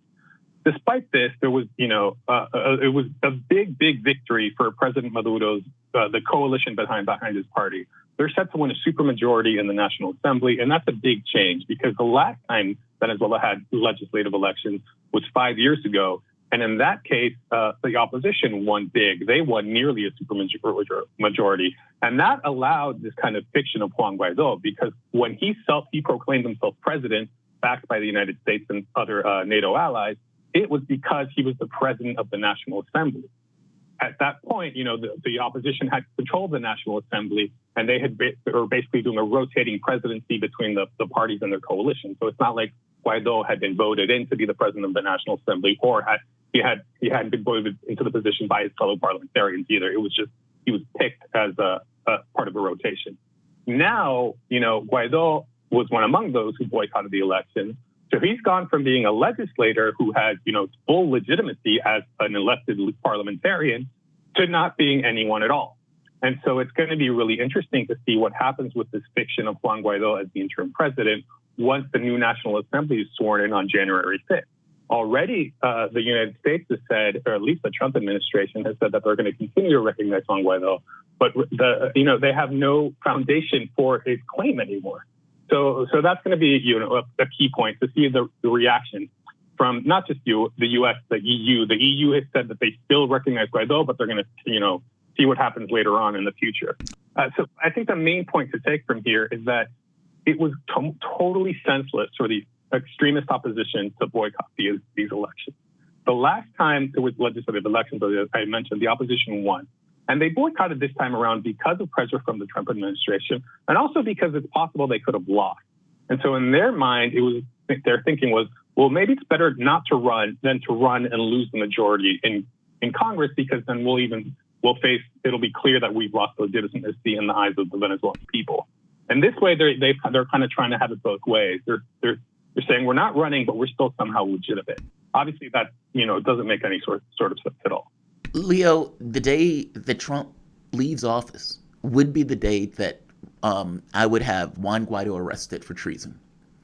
Honestly, let's be very clear. We had somebody who was clearly a patsy of the U.S. government, so much so that he accepted this notion that he was president of a country that he wasn't president of because some other country said that you were. Think about that. That Canada says Nancy Pelosi is the president of the United States, and Canada just starts recognizing Nancy Pelosi as president of the United States, as if Canada has some way to intervene into our legal process. It's astonishing. And he accepts this thing being basically, the patsy of the U.S. because he thinks that he's going to get some kind of power from it. Well, he didn't. He tried to have an armed insurrection, an uprising in the country where people were going to get killed to try to install him into government. And not to mention the thing that you mentioned the last hour with the last segment with the company that basically had a relationship that they were going to go in basically on a contract and kill and murder whoever they need to, take military bases to install Guaido in power. How is this guy not a traitor? And how is this not treason? And I get it. They don't want to do anything provocative because at the end of the day, you don't want to invite the U.S. to kind of take an action or something to that effect. But I got to be honest, the day that Trump leaves office, would that be a viable path? And do you believe Joe Biden would intervene? I mean, because the argument is there for it, right? And beyond that point, what does the public think of Juan Guaido? I mean, do the public see him as this traitor in the way that I see him, or do they see him as this kind of freedom fighter? Like, what's the perspective of Juan Guaido for the people in Venezuela? Yeah, I mean, I think a lot of people in Venezuela feel exactly the same way you do, and they want Juan Guaido arrested. That said, Venezuela is a polarized country, and there's a smaller percentage that still likes Guaido, and I say that because even among the opposition, Guaido's star has faded quickly. Not just because, he proclaimed himself president against the law, but also because he's called for sanctions, he's called for a military invasion, he signed that mercenary contract that you mentioned. And so a lot of people perceive him now as a guy who was not really looking out for the best interests of the Venezuelan people. That said, I think your theory about, arresting him as soon as Trump leaves office, I wouldn't advise Maduro to do that. He's been very pragmatic when it comes to Juan Guaido. Obviously, this is a dude that's a criminal. He's treasonous. He's a traitor. There's lots of reasons to indict him on all sorts of counts. But I don't think it's the sort of thing you want to do just when Biden takes office, because then it's a needle in the eye to Biden, and he's going to be forced to react in some way. If Guaido is going to be arrested, I would expect it to happen between now and before Trump leaves office. I don't think Trump would do much of anything at this point if Guaido is arrested. And then it becomes kind of a point of contention between the Biden administration and the Maduro administration, possibly a point of negotiation. That said, I don't think it's going to happen. I think he's just going to be allowed to do his thing because really he's almost like the gift that keeps on giving for the Maduro government because he's so completely ridiculous. His plots all fail spectacularly. And he's kind of the poster boy for this extremist opposition that not just keeps failing, but keeps wanting violence in the country. And Maduro has been intent on kind of giving a message of peace and dialogue and reconciliation. And I think, Venezuelan people are going to start warming up to that. And Guaido is good to have there as kind of the counterpart for the other option that has failed. So, but do you think he has any political future in Venezuela, or where do you think he's going to? I mean, he's sort of a spectacle right now, from what you're saying, and he could serve for the Maduro administration as that in the future. Is that just going to be his role? What do you think he sees his role going into the future being? Yeah. Well, he just recently said that he might consider going into exile soon. So his role in Venezuela is pretty murky at this moment. He's not going to have a political future unless the opposition somehow wins the next presidential elections and he gets a full pardon. because he's going to be banned from running because of all the crimes he's committed. If there's some sort of, dialogue between the government and the Venezuelan opposition, internal dialogue in Venezuela, and they come to some agreement where there's pardons issued all the way down, I'm sure Guaido will receive one of those pardons. And then he'll just participate as a normal member of, a party leader from this extreme right-wing party. He might win he would likely win a parliamentary election in 5 years when the next ones are if he ran. But I don't think he'd be, a potential presidential candidate because of this 2-year block of failure after failure after failure. Yeah, I mean, I got to be honest, it looks bad. I mean, think about the United States. We've been screaming about Russia working, through Trump for all of these last 3 years. And part of the reason for that, or part of a political attack on that, is that you're not running the country on your own. You're running it at the behest of some other foreign power, that you're basically a patsy for some other nation. I mean, Juan Guaido, it's so obvious. It's so over the top. And it's so ridiculous that at a certain point, you're like, how could this guy ever be charged of this country when he's clearly was being used by a stronger country? It's just really bizarre, the politics of this and how obvious this is. It's not even behind the scenes anymore. Like in the old days, it would be, we're whispering in a bar. And then, and then you go and you tell me, and I'm in power. You might have ideas that I'm a patsy, but you don't know that. And in this case, it's so over the top. It's so clear. I am curious about the AOC. There was a commentary where AOC was having this conversation about Venezuela, and she was talking about this notion of authoritarianism versus democracy as if that was on the ballot. But she wasn't talking about it in the sense that the people are electing Maduro that way. She was going with this kind of imperialist point of view. It's like with lefties like these. Did you see that commentary? And what do you think about the narrative that mainstream media has been running basically on the Venezuela elections? You have about 3 minutes. Yeah, I did see it, and it was disappointing but not surprising. AOC is someone who, in terms of foreign policy, she hasn't really challenged the establishment at all. And actually, prior to those comments, she said that her in Venezuela policy, she would follow Nancy Pelosi's lead. And Nancy Pelosi, of course, gave Juan Guaido a standing ovation back at the State of the Union address. I think it was either earlier this year. And so, yeah, this narrative of, Maduro is an authoritarian, it's basically, the culmination of 20 plus years work of propaganda against the Bolivarian government, the Venezuelan government. And it's worked to some extent because, of course, we have a very complacent corporate media in the United States that never challenges the State Department on anything. And so, of course, most people in the U.S., when they hear Nicolás Maduro, they think authoritarian because they don't know any better, because they have no good sources of information unless they happen to stumble on shows like this, for example. Any sense that's going to change? I mean, we've got maybe a minute left, and I don't think so. Even, the Biden administration might be pushing for stability, but they're not pushing for any reconciliation as far as I can tell. So any sense that particularly in the American public's eyes, there's going to be a perspective shift on what exactly has happened with the sanctions, on the state of socialism in Venezuela? Any chance that can change the political conversation in the states? Or what do you see happening? Do you see any change coming there, Leo, in our last minute? I think there might be change in terms of the conversation around sanctions, and not just on Venezuela, but sanctions in general. I think there's already conversations happening in Congress about having more oversight of sanctions and assessing the impact of sanctions.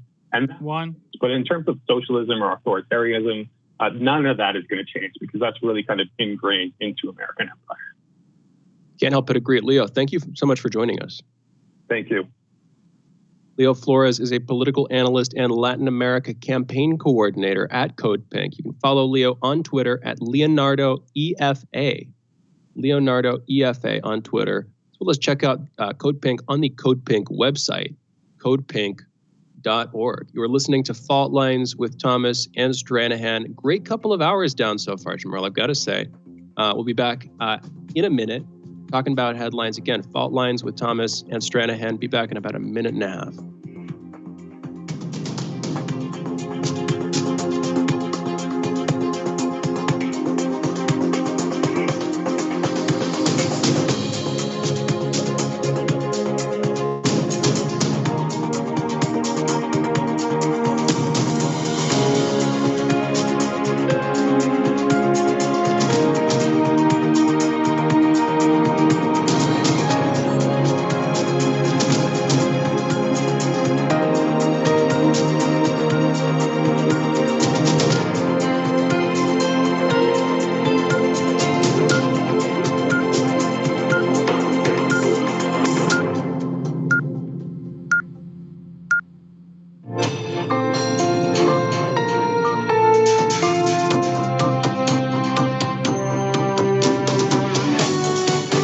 listening to Radio Sputnik.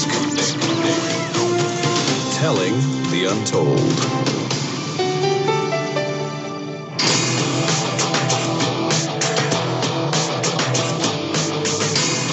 Fault lines. Live from across the divided states of America, it is time now for our last hour this morning, the last hour of the most disruptive show covering news and events across our divided states as well as across our divided globe.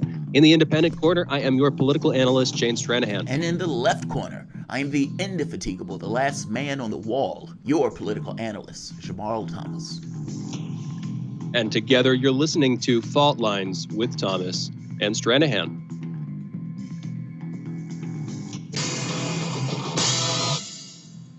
There we go. And in the news this morning, going directly into headlines, specifically COVID headlines, President-elect Joe Biden on Tuesday laid out his 3-point plan to combat the coronavirus pandemic.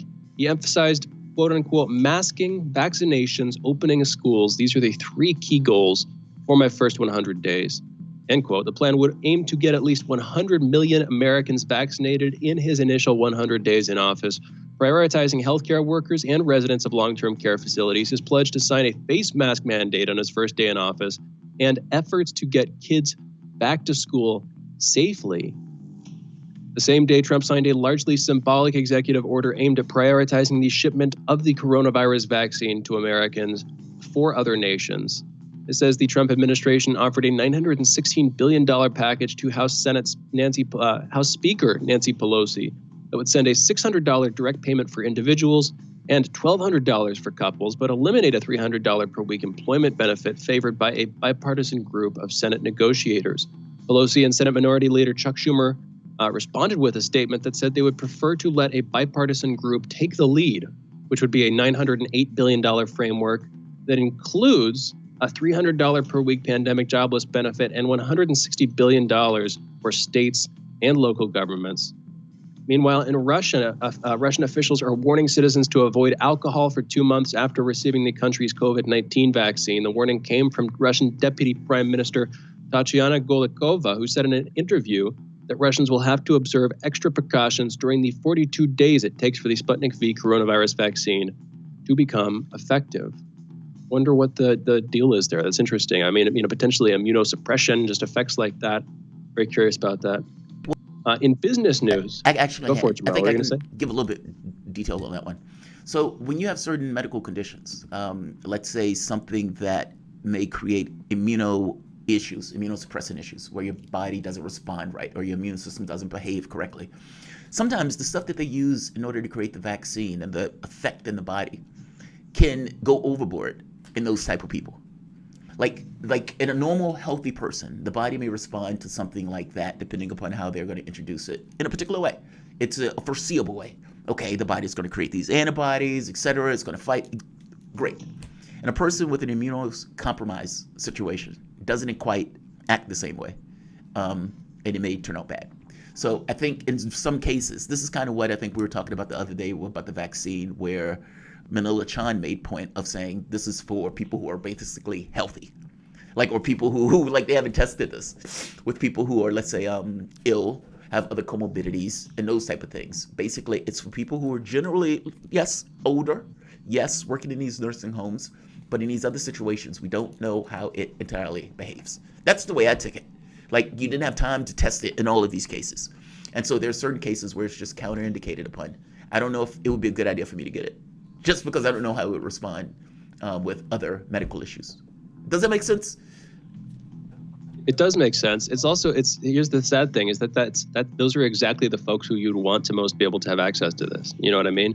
Folks who are immunocompromised, who, if they got COVID, would suffer its worst effects, that kind of thing. People with, people who are ill, people with comorbidities, et cetera, et cetera.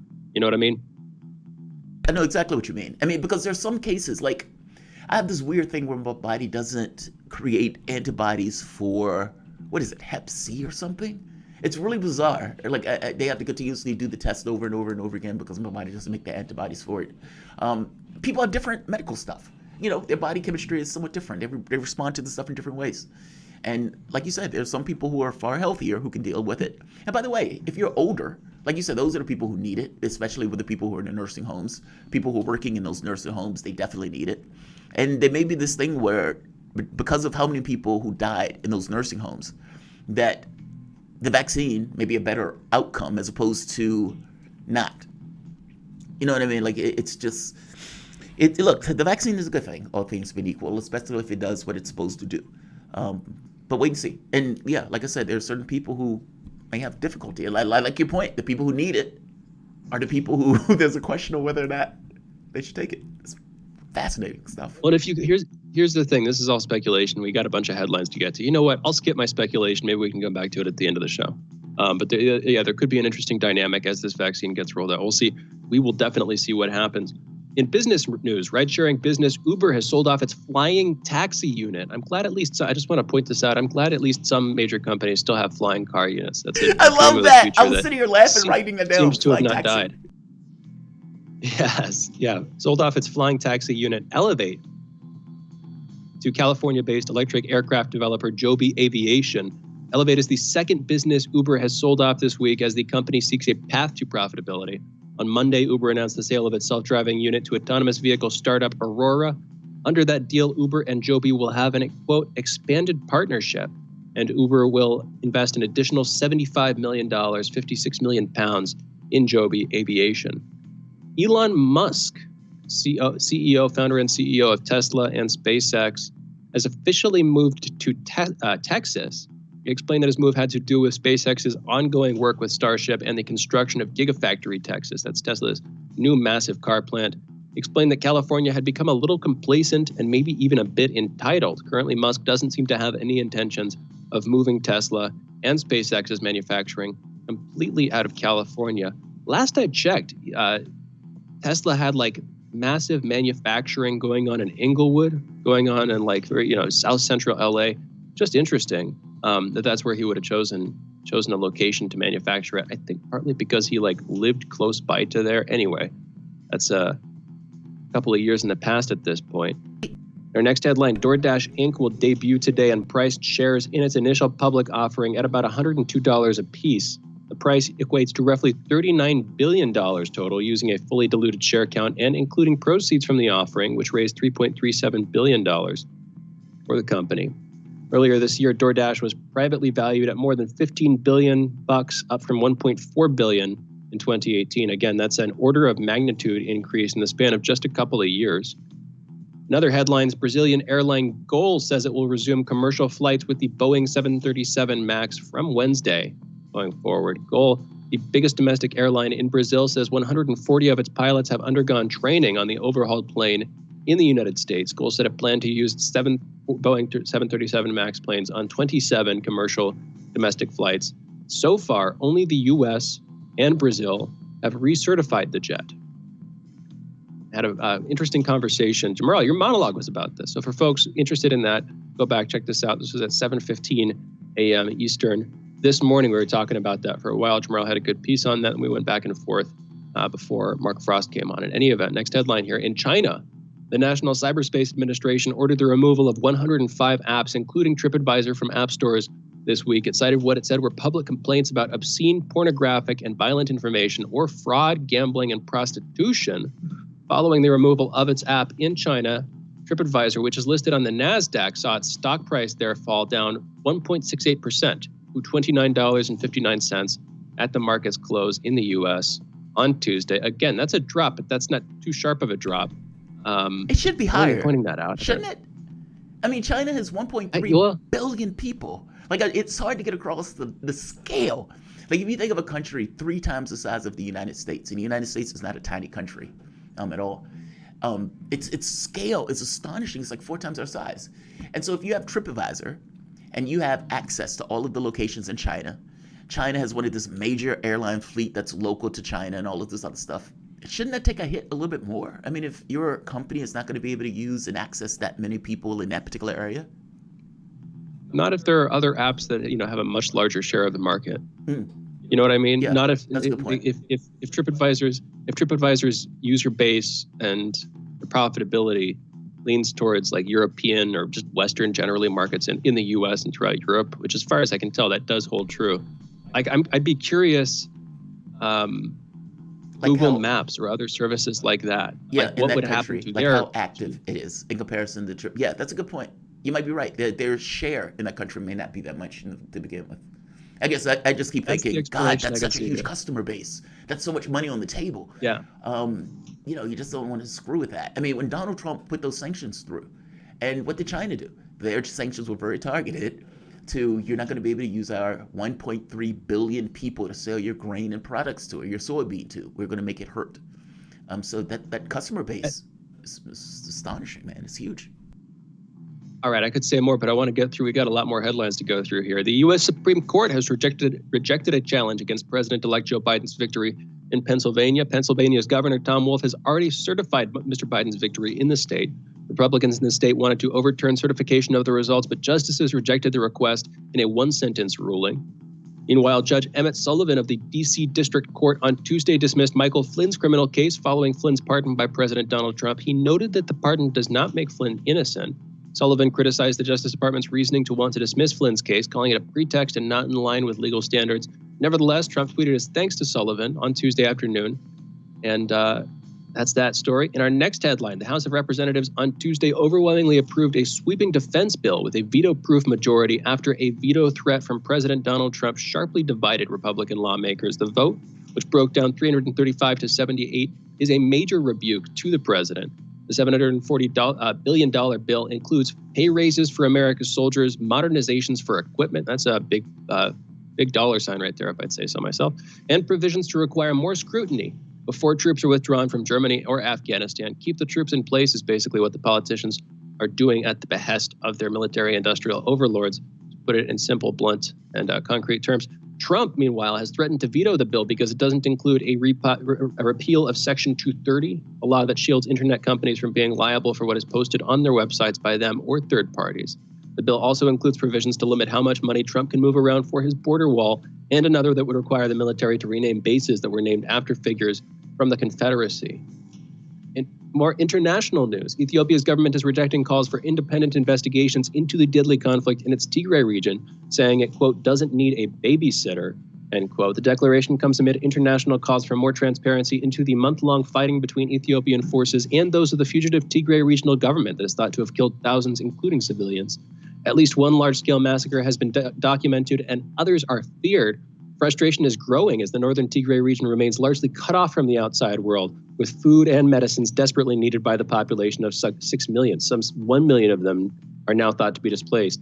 The government has made it clear it wants to manage aid delivery, and on Tuesday it said its forces had shot at and detained UN staffers who allegedly broke through checkpoints while trying to reach areas they, quote, were not supposed to go, end quote. Meanwhile, in India, farmers led a nationwide general strike on Tuesday, capping off weeks of protests against controversial government reforms. Hundreds of thousands of farmers have been protesting on the outskirts of Delhi for nearly 2 weeks, blocking many of the main arteries into the capital. Farmers there are protesting against laws that deregulate the sale of crops, allowing private buyers more free rein in a marketplace that has long been dominated by government subsidies.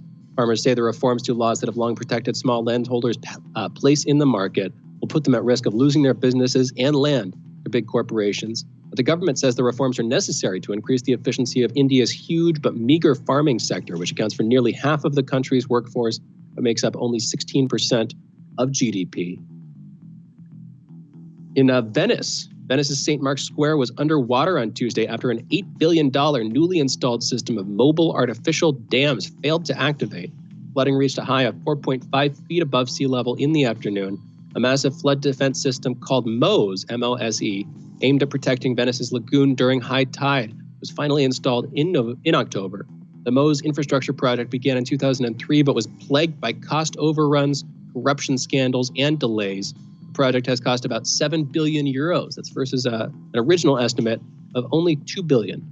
So more than about 3.5 times as expensive as it was originally due to be. 17 years into the project. Sad to see those kinds of infrastructure projects being delayed so long and going so much over budget.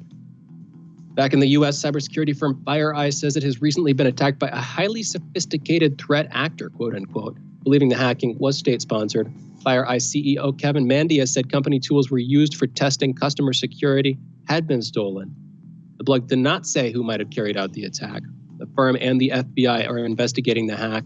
FireEye's share price plunged following the company's acknowledgement of the hack. I'm curious if this is setting us up for some other, cyber security, national security scandal thing. I want to, putting it in perhaps too simple terms there, but I've just seen enough of those over the years that I can't help but think this is setting us up for another one of those. And I'm a little bit worried that this is just going to be another media narrative.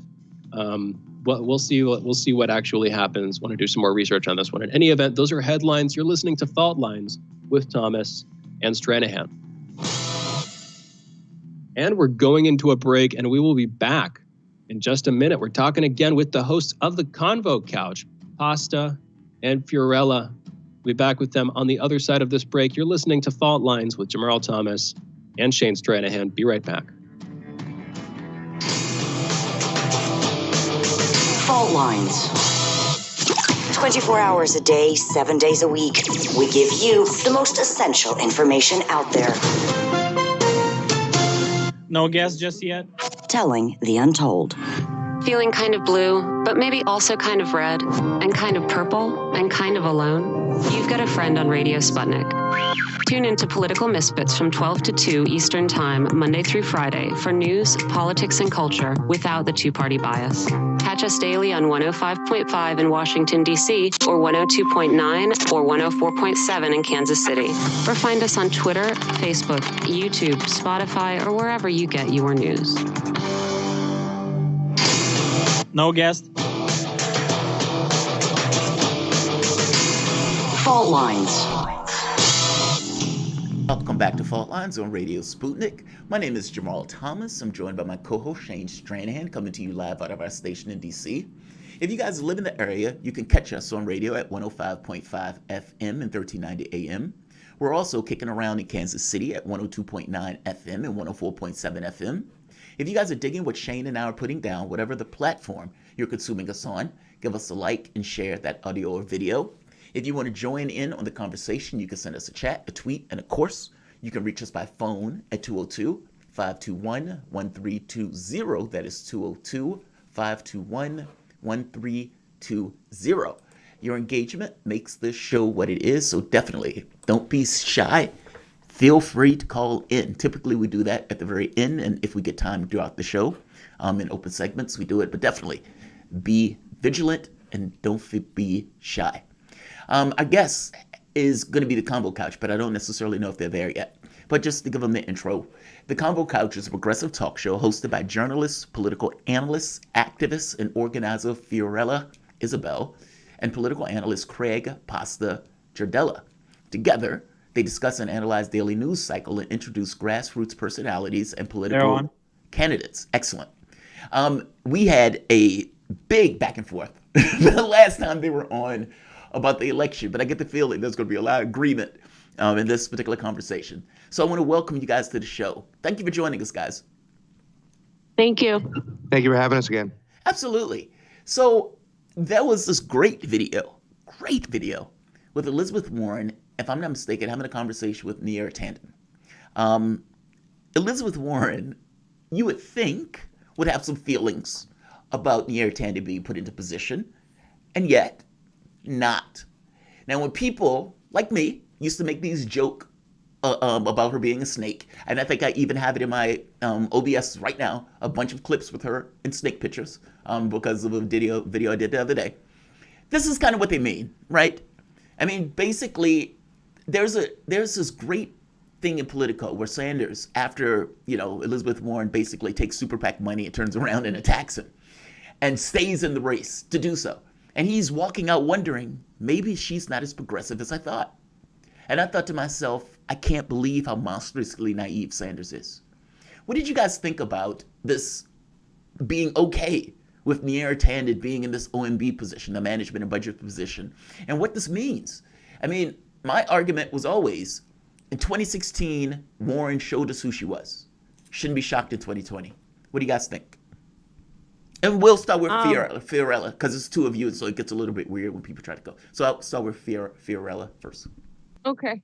Yeah. Well, I mean, Elizabeth Warren, it's no surprise. I mean, Elizabeth Warren was always chose to be on the side of the establishment and not the side of progressive. She had the opportunity in 2015 and 2016. I mean, I also was one of the people that was a fan of hers and wanted her to run with Bernie Sanders as his VP back then. And so much has changed since then. I mean, I've changed. The movement has definitely gone a different direction.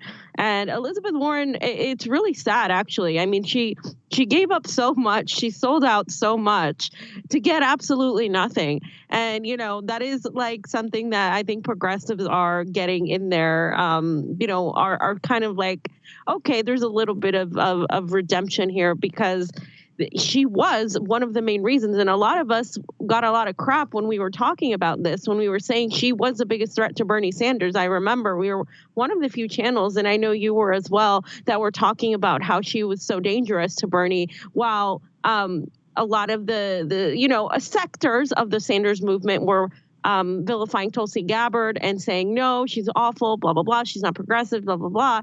They were pushing Elizabeth Warren, and we were like, no, what are you doing? Like, she's literally running to keep Bernie from getting anywhere near there. And she didn't drop out when she was absolutely not popular at all. And she stayed there for the purpose of keeping him away from the nomination. So, I mean, there's no surprise here. I'm more irritated and angry about Bernie's lack of saying anything in regard to New York and in regard to a lot of Joe Biden's picks. He hasn't said a goddamn word. And I think it's just, it really shows that Bernie has now become so subservient to the establishment that he was criticizing initially.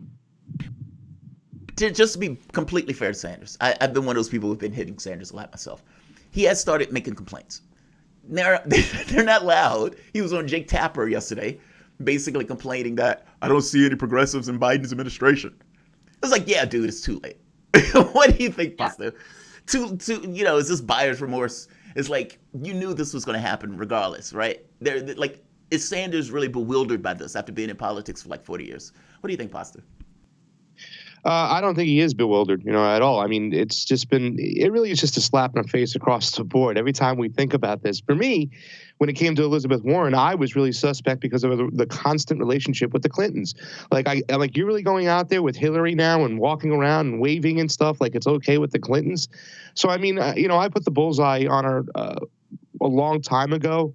And just like Fiorella, I wanted her at one point, I used to play that whole old video of hers at a Massachusetts barbecue talking about blood and like, teeth. Hey man. Right. Yeah. Is that the bloody teeth speech? I loved it. You got to leave like teeth on the floor or something like that. It's an amazing speech. But she was talking about all that stuff, but she was also talking about building it and paying it forward for the next guy who comes along. It was very progressive like to say, hey man, you made money in a factory. That's awesome. She was talking to a lot of rich people, but you pay it forward for the next guy, and, also too, just, I got like goosebumps when Fiorella also just talked about, the arguments we had with all these other progressives that were like pro Warren, like that was the second choice. Like we have to combine together. And we were sitting there going, no. And they were like, oh, well, you're just Tulsels and you're just, you guys just want Tulsi and stuff. I'm like, yeah, we want Tulsi because that's the great combination of policies across the board. Whereas if, Elizabeth Warren, when I had a chance to, talk about foreign policy, she was saved by a commercial break from Tulsi's attack. So, I mean, it doesn't surprise me whatsoever. I look at Sanders' complaints as moot right now. They're nothing. It's too late. If we're mitigating damage, we're in some serious damage right now. Anybody else on the political stage? Thanks for joining us again so soon, guys. Anybody else on the political stage besides Tulsi? I mean, Bernie seems like a sheepdog, and it seems like you guys agree from what you were just saying. I mean, with Warren sort of acting as a spoiler for Bernie and the Democrats making the claim that Bernie was acting as a spoiler for them.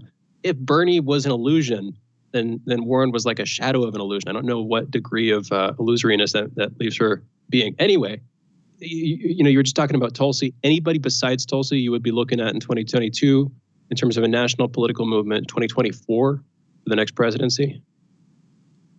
No, not really. I mean, I don't even think I look at her if she stays in the Democratic Party. I don't look at anybody if they stay in the Democratic Party. I mean, I'm at the point where I think it is futile and regressive to continue pushing candidates to join the Democratic Party instead of building outside cadres, which is what we should be doing. And also, instead of just simply relying on electoralism won't save us. We need actual direct actions. And it's come to that point right now where we're seeing the decay of the empire. And it's absolutely time to take that into consideration, because so many people who are not political are being directly affected. Small businesses here are, and I have to point that out, because they're shutting down again, and people are desperate to work, that they don't care that they're going to get a virus or not. The virus is the last thing on their minds when they can't pay their rent. And so what I'm seeing is it doesn't matter who we put in 2024. And I actually am really sick and tired of hearing, X person 2024, when we haven't fixed our electoral system that has prevented us from actually getting people that we actually want in there. What makes progressives think that just because you put AOC or Nina Turner or even Tulsi Gabbard as a nominee, that it's somehow going to be any different than what it's been for Sanders, and that what it would be like for any progressive when we don't have control in the system. We don't live in a democracy. People need to understand that. So that's why, to me, the question shouldn't be who are we going to run. It should be how are we going to fix the elections? How are we going to have transparent elections? How are we going to have stop Silicon Valley from interfering in our elections? Stop the quote deep state from interfering. Otherwise we're just going to end up in the same place, and then we're going to be in the same position we were 4 years ago. So that, to me, is the actual question. We have to fix the system, and the way to do that is to demand it. They're not just going to give you power. You have to take that power. You might get some political leaders emerging out of that conversation, which might itself answer the question that I was asking. I can't help but agree, but I'm curious. Maybe we can come back to this next segment. Costa, what's your take? I have to say what Fiorella said. You know what I'm saying is the Democratic Party is dead. Even these new members that are coming in, these new squads that, some people like to call the fraud squad, their ideology, where they're at. I'm not saying that Medicare for all isn't important, but it's not the only thing. Is that going to stop the Democratic Party from censoring like crazy, from being bought out by big tech? You know what I'm saying? For just being part of the intelligence apparatus, they walk hand in hand with these people. I think Buttigieg now is up for what? Ambassador to do something now. It's ridiculous. It's scary times because, we make these jokes around the house right now. It's like, I guess I'm turning into a right winger because I care for freedom of speech and fair elections, and I don't want to intervene foreign policy wise. So like, what's happening to me? Because I think the whole movement has just been so, I don't know, it's been so centralized to go to just, hey, it's Medicare for all, a Green New Deal, and that's it. They don't care about other policies. There's no nuance to it. And that's where your Democratic Party is. If there's any type of anti-establishment type of group, they're still not there on the policies that we need to imply. And just real quick, and even on Medicare for all, they're not fighting for it. None of the squad is standing up to Pelosi. And what Jimmy Dore's been trying to do, I think that's in a way necessary, because it has to, it's going to expose all these people. I don't for a second think it's going to work, but I think it's a way to expose these people, because they're not going to stand up to Nancy Pelosi, and Ro Khanna, all these people. They're not going to do it, because it's not about it's the right thing to do. It's about the power that these lobbyists and these people hold. They have so much power, and it's all about the money and the interest. So I hope that shows people that, hey, these aren't the people that you've been waiting for, that you can not continue to rely on politicians. You need to rely on yourselves. You know what? We've got to go into a break, but I completely agree. It's great to have guests on. It's great to have this conversation with folks who, despite despising electoral politics, aren't nevertheless sort of slouching into cynicism or a complete rejection of the political system as such, or just the idea of politics. I want to talk more about direct action on the other side of this break in the next segment. I'll let Jamarl bring us back, though. For those listening, you're listening to A Conversation with the Convo Couch, a progressive talk show hosted by journalist, political analyst, activist, and organizer Fiorella Isabel, and political analyst Greg Pasta-Jardula. It's Together, they discuss and analyze the daily news cycle and introduce grassroots personalities and political candidates. And by the way, you can and should follow Pasta and Fiorella on both Twitter and YouTube at The Convo Couch. Also, check out their work on their website, theconvocouch.com. You're listening to Fault Lines with Thomas and Stranahan. We will be back on the other side of this break in just 1 minute. Fault lines. Tough questions are the most powerful weapon we have. As long as you have questions, we'll keep asking.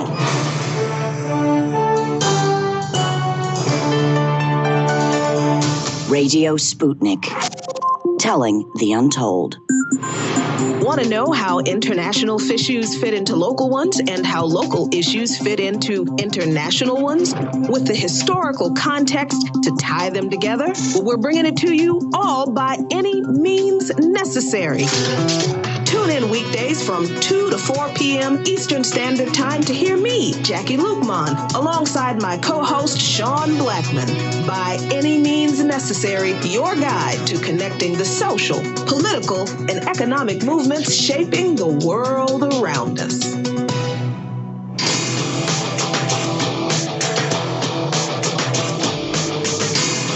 Fault Lines. Welcome back to Fault Lines on Radio Sputnik. My name is Jamarl Thomas. I'm joined by my co-host Shane Stranahan, coming to you live out of our station in Washington, D.C.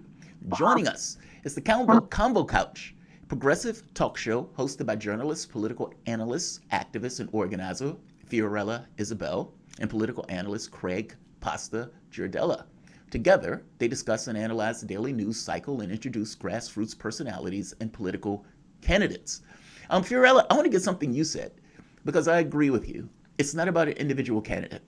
Like, even if you got exactly what you wanted from the standpoint of candidates, you still have to deal with the various pressures that those candidates have to deal with. They're only individuals. So even if you got Tulsi Gabbard has to deal with the military complex. She has to deal with functionaries that are in the various capacities. She has to deal with generals. She has to deal with people who are in the economic sphere, meaning one individual is not going to do it. And it does take something larger than putting one person in and going home and expecting that one individual, with all of the pressures that are availed upon them, to come to some kind of good way. And what does it even mean to have a good way? Like, all of that stuff gets really difficult to pull off. What do you think Tulsi Gabbard would have done differently? Meaning, if Tulsi Gabbard, let's say she won, let's say her first 100 days in office, you made the point yourself that you don't believe that her, in and of herself, would have been able to do anything to dramatically change the way our system is. And that's a fair point. And so maybe the question isn't, what do you think Tulsi would have done? What do you think needs to happen is probably the better question to get the changes that you want. Because keep in mind, you're talking about economic, you're talking about pressures dealing with ideology, you're talking about pressures dealing with cash. Like, all of these pressures are going into the various decisions that are made on the political scale. And let's be honest, from the standpoint of people who vote for the various groups. So what do you think? And this is for you too, Pasta, but let's start with Fiorella first. What do you think needs to be done to make changes that will show substantial changes from the standpoint of the way people live their lives? Because ultimately what we're talking about is people wake up and on day 2, their life is different than it was prior. How do we get there? Right. I mean, I don't think it's possible for it to be one person. We're facing insurmountable agencies. I mean, we're talking about the CIA, the NSA, the security state. The marriage with Silicon Valley and our politicians. We're talking about the corporatocracy or the oligarchy that, these people move and run our government. This isn't a conspiracy theory. This has long been acknowledged for decades now. That there is this contingent in government that works behind the scenes from presidents. And that is a very difficult thing for any one person to face. It's going to require people understanding that exists and not simply dismissing it as a conspiratorial right-wing talking point or just a conspiratorial talking point in general. It's going to require us to actually understand what these institutions are and what we're actually up against. And even with coronavirus, all the things that are being manipulated, through this virus to get people to just be very complacent, to get people not to question the elections, all of this. It's all part of the same thing. So I think what people need to do is have an awareness of what's going on, and also demand this power. Take it back. And what I mean by that is through direct actions. Now, what are direct actions? Direct actions could be anything that we've seen happen in France with the Yellow Vest movement. These people have a list of demands. They do not stop protesting until they get what they want. They don't rely on politicians to do that. They actually do they go the outside route through outside of electoralism to push the change, rather than just use electoralism and vote people in to do that. We can't vote people in because we don't have a fair election system. So what we need to do is rise up and demand that. Now, how do we do that? Well, we would need to build mutual aid groups where people, in America, they're so tied to their healthcare. They're so tied to their jobs because they're tied to their healthcare. They can't just quit. And so that's part of it. The system is designed for us to not protest. The system is designed for us to pretty much just take whatever scrap we get. The problem with that is that the system is falling apart. So people aren't going to be able to do that. And once you have the middle class that's ever shrinking become uncomfortable, now you're in a position to where, wow, this can actually happen. And you're not going to ask nicely. You're not just going to call your representatives. Now you're going to say, you do this or we won't stop. We're going to shut down the economy and we're going to make this happen. And that is what has to happen, I think, before we get somebody in there. And we could have somebody in there that might facilitate. Let's say Tulsi Gabbard was in there. She could facilitate that to happen. But I don't believe that these people behind the scenes would allow anybody like her or anybody that would actually challenge the security state to actually get that power. And if they did, we've seen what's happened to John F. Kennedy. We've seen what's happened to Robert Kennedy. We've seen what's happened to Malcolm X and Fred Hampton. Anybody that opposes these institutions is always removed. So we have to think in those terms, and we have to stop thinking that this is anything crazy or conspiratorial. Is Fiorella right, Pasta? It's no way out. I mean, because I got to be honest, I don't think there's a way out. I think it all crashes. I think the only way out is for it to crash. We pick ourselves up in the ashes of it and we move on into something different.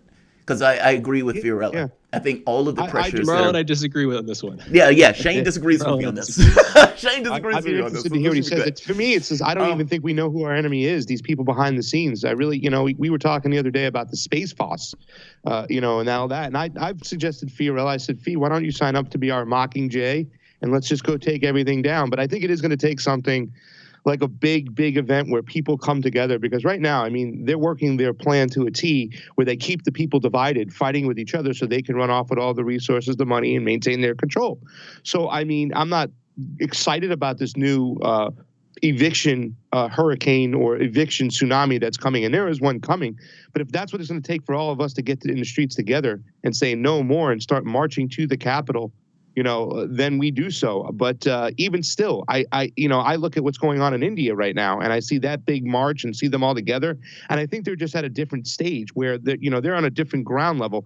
For us, the venom is deep inside the blood. It's deep inside our veins. The control is there, and like I said, I don't even think we know who these people are or what we can really do to change things. I surely don't think that Tulsi Gabbard alone would do that. But, I'm still hoping for maybe there's some type of people within the military that are really upset and disgusted with what's going on, and they're ready to kind of like turn on the masters that have been running things for so many years. But it's deep. If you look at the control, if you look at Hollywood, the programming, the way they coup? We teach our people stuff, we program our kids to do things, and our mentality. It's a scary situation. You're talking about a coup? You want the military to get involved in our political climate? Could be talking about a Snowden situation. I mean, but writ large. But I don't mean to cut you off. Pasta, what you talking about? I was just thinking that I'm not so much a coup within the military. I think the military has also like alignments with people out there. I always believed that the only reason why Tulsi Gabbard was running is that she had some friends within the military that were like, we got your back. We'll keep you safe. I mean, I don't want to start getting all Q about this shit, but that whole thought process that there are people within the military who've been there for a long time. They see the people running things and they're disgusted with them. They're just disgusted with them. So if they would just stand behind the people and oust these other, intelligence apparatuses that are, like I said, I don't even think we know these people's names. So I don't know if it's necessarily a coup, but yeah, I'm just hoping for something. I don't even know what to hope for because I feel hopeless at times. And just really quick to point something Pasta said, if we look at Venezuela and we look guys, at how real quick, was that. Real quick, let's just be careful with the language. It's a network, and people will get word mad you at said us. that rhymes with it and means crap. You can't say that. The FCC will come down on us. That's all. I didn't mean to cut you off. Oh, did I say something? Oh, I don't know. I didn't say anything. I'm sorry. So if we look at what was going on in Venezuela, with the military, Maduro had the military, Chavez had the military. When the military in Bolivia they used the military to turn on Evo Morales, that's when they lost. So there are possibilities to where what Pasta's saying can be true, where it's the military there could be people in that. I don't think it's just going to be the military alone. I think it's going to be it's going to have to be people in different sectors, even as simple as truckers. I was discussing with someone, truckers stopping the transportation of goods and services. It's going to require a united force of people coming together. I can see that. That's So looking at the protest this summer, but just looking at the idea of protesting in general, one of my more controversial opinions, I'm not even sure how controversial this is, but I've gotten some pushback from the audience and from Jamarl and different folks. Protesting as such is not as pointed as a lot of folks seem to assume it is. If you want action, you got to do stuff like strikes, because protests, frankly, you're petitioning a higher authority. Media can do a media blockade. They just embargo you. They keep you from getting the public's attention, unless it's on some local issue where people can't help but see what you're doing, and that gets their attention that way. If it's on a national scale to try to solve national problems, inevitably, whatever you do, you're going to get painted in the worst light. And even then, if you're not getting painted in the worst light, you're just getting ignored. A strike, on the other hand, that hits people's pocketbooks, et cetera, that's an older point. Don't mean to say that this is just mine. What gets me excited, and this is where I might be optimistic in a way that I don't think Jamarl is, and from what you guys are saying, a way that you might not be. I imagine two curves. One curve is going down over time. The other curve is ideally going up over time. The one that's going down is the sort of efficacy or potency of the government and of the various agencies behind the government, what you were referring to as the deep state, the CIAs, the NSAs, et cetera. Where over time, as our political system gets more stagnant, I see, by all appearances, more resources getting thrown at solving progressively smaller challenges, to the point where there's this sort of long-run institutional stagnation. These are bureaucracies which just get less and less effective at doing the things they're supposed to do. Where formerly we have the Bay of Pigs. Earlier this year, I believe, we had the Bay of Piglets. It didn't manage to do what it was supposed to do. And I just see in the long run, that's the curve that's going down. On the other side of the equation, you have this curve that's going up, which is broadly the organizing capacities of people on a local scale and increasingly on a national scale, where if people are getting increasingly disillusioned with electoral politics, they're engaging in what you were referring to as mutual aid, working with each other, then you get this sort of substrate of political activity outside of the nominal political system.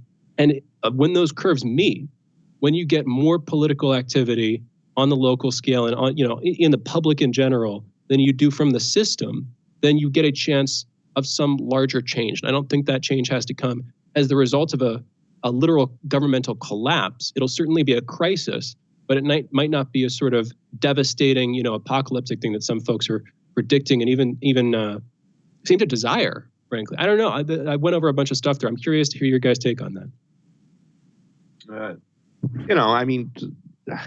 Who knows, right? Like, what's going to really happen? What is necessary for it to happen for us to get the change we need? And once again, I'm not kind of desiring a full breakdown and a fall, but I just think that these psychopaths who run this world, who run this planet, they need to crumble and they need to fall, and they're not going to go away easily. They're not going to let go of their power. They're not going to let go of their resources. I think 420 people own 80% of the resources on this planet, and that's scary. So it's not that we're hoping for this type of kind of apocalyptic fire crash to bring up a new era. But I've even said, I think unless it's like, aliens come from outer space and then we can all join together with Will Smith with one common goal, until that happens, we're still split in the streets. We're still, there's still America split in half. So, I don't see it happening unless it's something so big, because we are that far down the rabbit hole that unless something apocalyptic does happen, I don't see any change, because I think they'll just do more of the same. They'll give us more things, more dominoes to order and more toys to play with. We'll get distracted and they'll continue to do what they do. Yeah, people have to be uncomfortable. And the vast majority of Americans for too long have been comfortable enough, even though the standard of living has, decimated, even though we've seen wages stagnate, even though all of that's true. In comparison to a third world country, Americans have been told, oh, this is the greatest country on earth. This is why immigrants come here, et cetera. So people have become so comfortable and so dependent on the system. Even if they see it falling apart, they don't want that to be true, which is why people don't want to question. And this is why I will go back to that. They don't want to question a lot of things, because if they do, then they would have to acknowledge that a lot of what they've been taught is a lie. And so that getting over that hurdle is a really big hurdle. And in order for people to get over that, they're going to have to directly be affected. Directly, like their pockets are going to have to be affected. Their families are going to have to be affected. There can't be comfort. And so unfortunately, the only way I see that happening is if there is a collapse in the system, and the system is already collapsing. This is why they're trying so hard to maintain this illusion, because it is collapsing. And the only way, and if that happens, then people are going to realize the situation. This is why they're going to continue to distract people with, oh, well, now Trump's gone, so Biden is just going to be spreading democracy all over the place and everything's fine. But there's only so much of that, you're right, that is going to be believable at some point, because there's going to be a tipping point where we see that it's no longer going to be credible, and more people are distrusting the government. More and more people are not taking into account what they would have taken 10 years ago. So 10 years ago, if somebody questioned the vaccine, it would have been a big deal. But now more people are questioning that. There's still an element of taboo in questioning something like a vaccine, because people don't want to get called an anti-vaxxer. But let's be real here. The COVID vaccine, a normal vaccine takes 10 years to be completely, go through the whole process. And we're rushing through a vaccine. And who's in charge of these vaccines? Well, it's Big Pharma. So these are things that people more and more are questioning. And once it gets to that point where you can't deny that, and you're so affected by it, well, that's the thing that's going to lead to change. And I agree. I think it's going to take something big. And, I thought a pandemic might do it, but it's not. People aren't affected enough. And if this gets out of hand, that's when they'll be affected. I think the problem is, but just for the sake of the framing of the way I'm saying it, is that you had basically two sides of the country. You had a dirt poor that got worse off, and you had another side that seemed to be less affected. They can work from home, etc. Like we're able to work from home and do this job. And so we didn't necessarily have to lose our employment, and during the course of the pandemic. I do think there's a separation. I do think there is something to be said for the increased discontent. But I'm going to end it on a positive note, a hopeful note. I'm going to say that the Berlin Wall did fall. Slavery did end. The sun did set on the British Empire, despite the fact that they said it never would. And Richard Wolff is in vogue. I guess the point that I'm making here is, over the course of time, we do see that things can change, even when it seems like it's improbable for it to do so. I think that's the constant. And the catch becomes, what does that change look like? Is that always good? Is that sometimes that things have to get really, really, really bad for people to come together and say, hey, this discontent, like not doing anything, is worse than doing something, even if what we're doing tears things down in order to clean the room. So I get your point, man. I agree with you, but I agree with Shane. I think there is a level where discontent goes up. And this notion of credibility of the state, the credibility of the economic system, credibility of those things started to come down. And there's this meeting point where a chance is available where people say, we want something else. The problem is, what is that something else? And I think that is always a difficult thing in trying to decide what's that something else. Guys, I always enjoy it when you guys come on. You guys have been on twice, and all of this, both times, have been really great conversations. So I want to thank you for joining us. Thanks for having us on, buddy. Oh, man, always. Absolutely. So the Combo Couch, progressive talk show hosted by journalists, political analyst, activist, and organizer Fiorella Isabel, and political analyst Craig Pasta Girdella. Together, they discuss and analyze the daily news cycle and introduce grassroots personalities and political candidates. You can follow Pasta and Fiorella on both Twitter and YouTube at The Combo Couch and on their websites, thecombocouch.com. Excellent. You guys are listening to Fault Lines with Thomas and Stranahan. We will be back with Shane's The Wrap in a moment.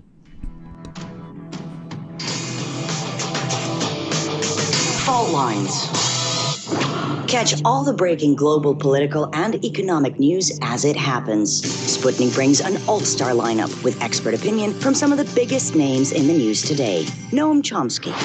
Turkey, U.S. ally, their main goal is to attack the Kurds, the one ground force opposing ISIS. And there have been a kind of a funnel for support of ISIS, not officially, but in practice.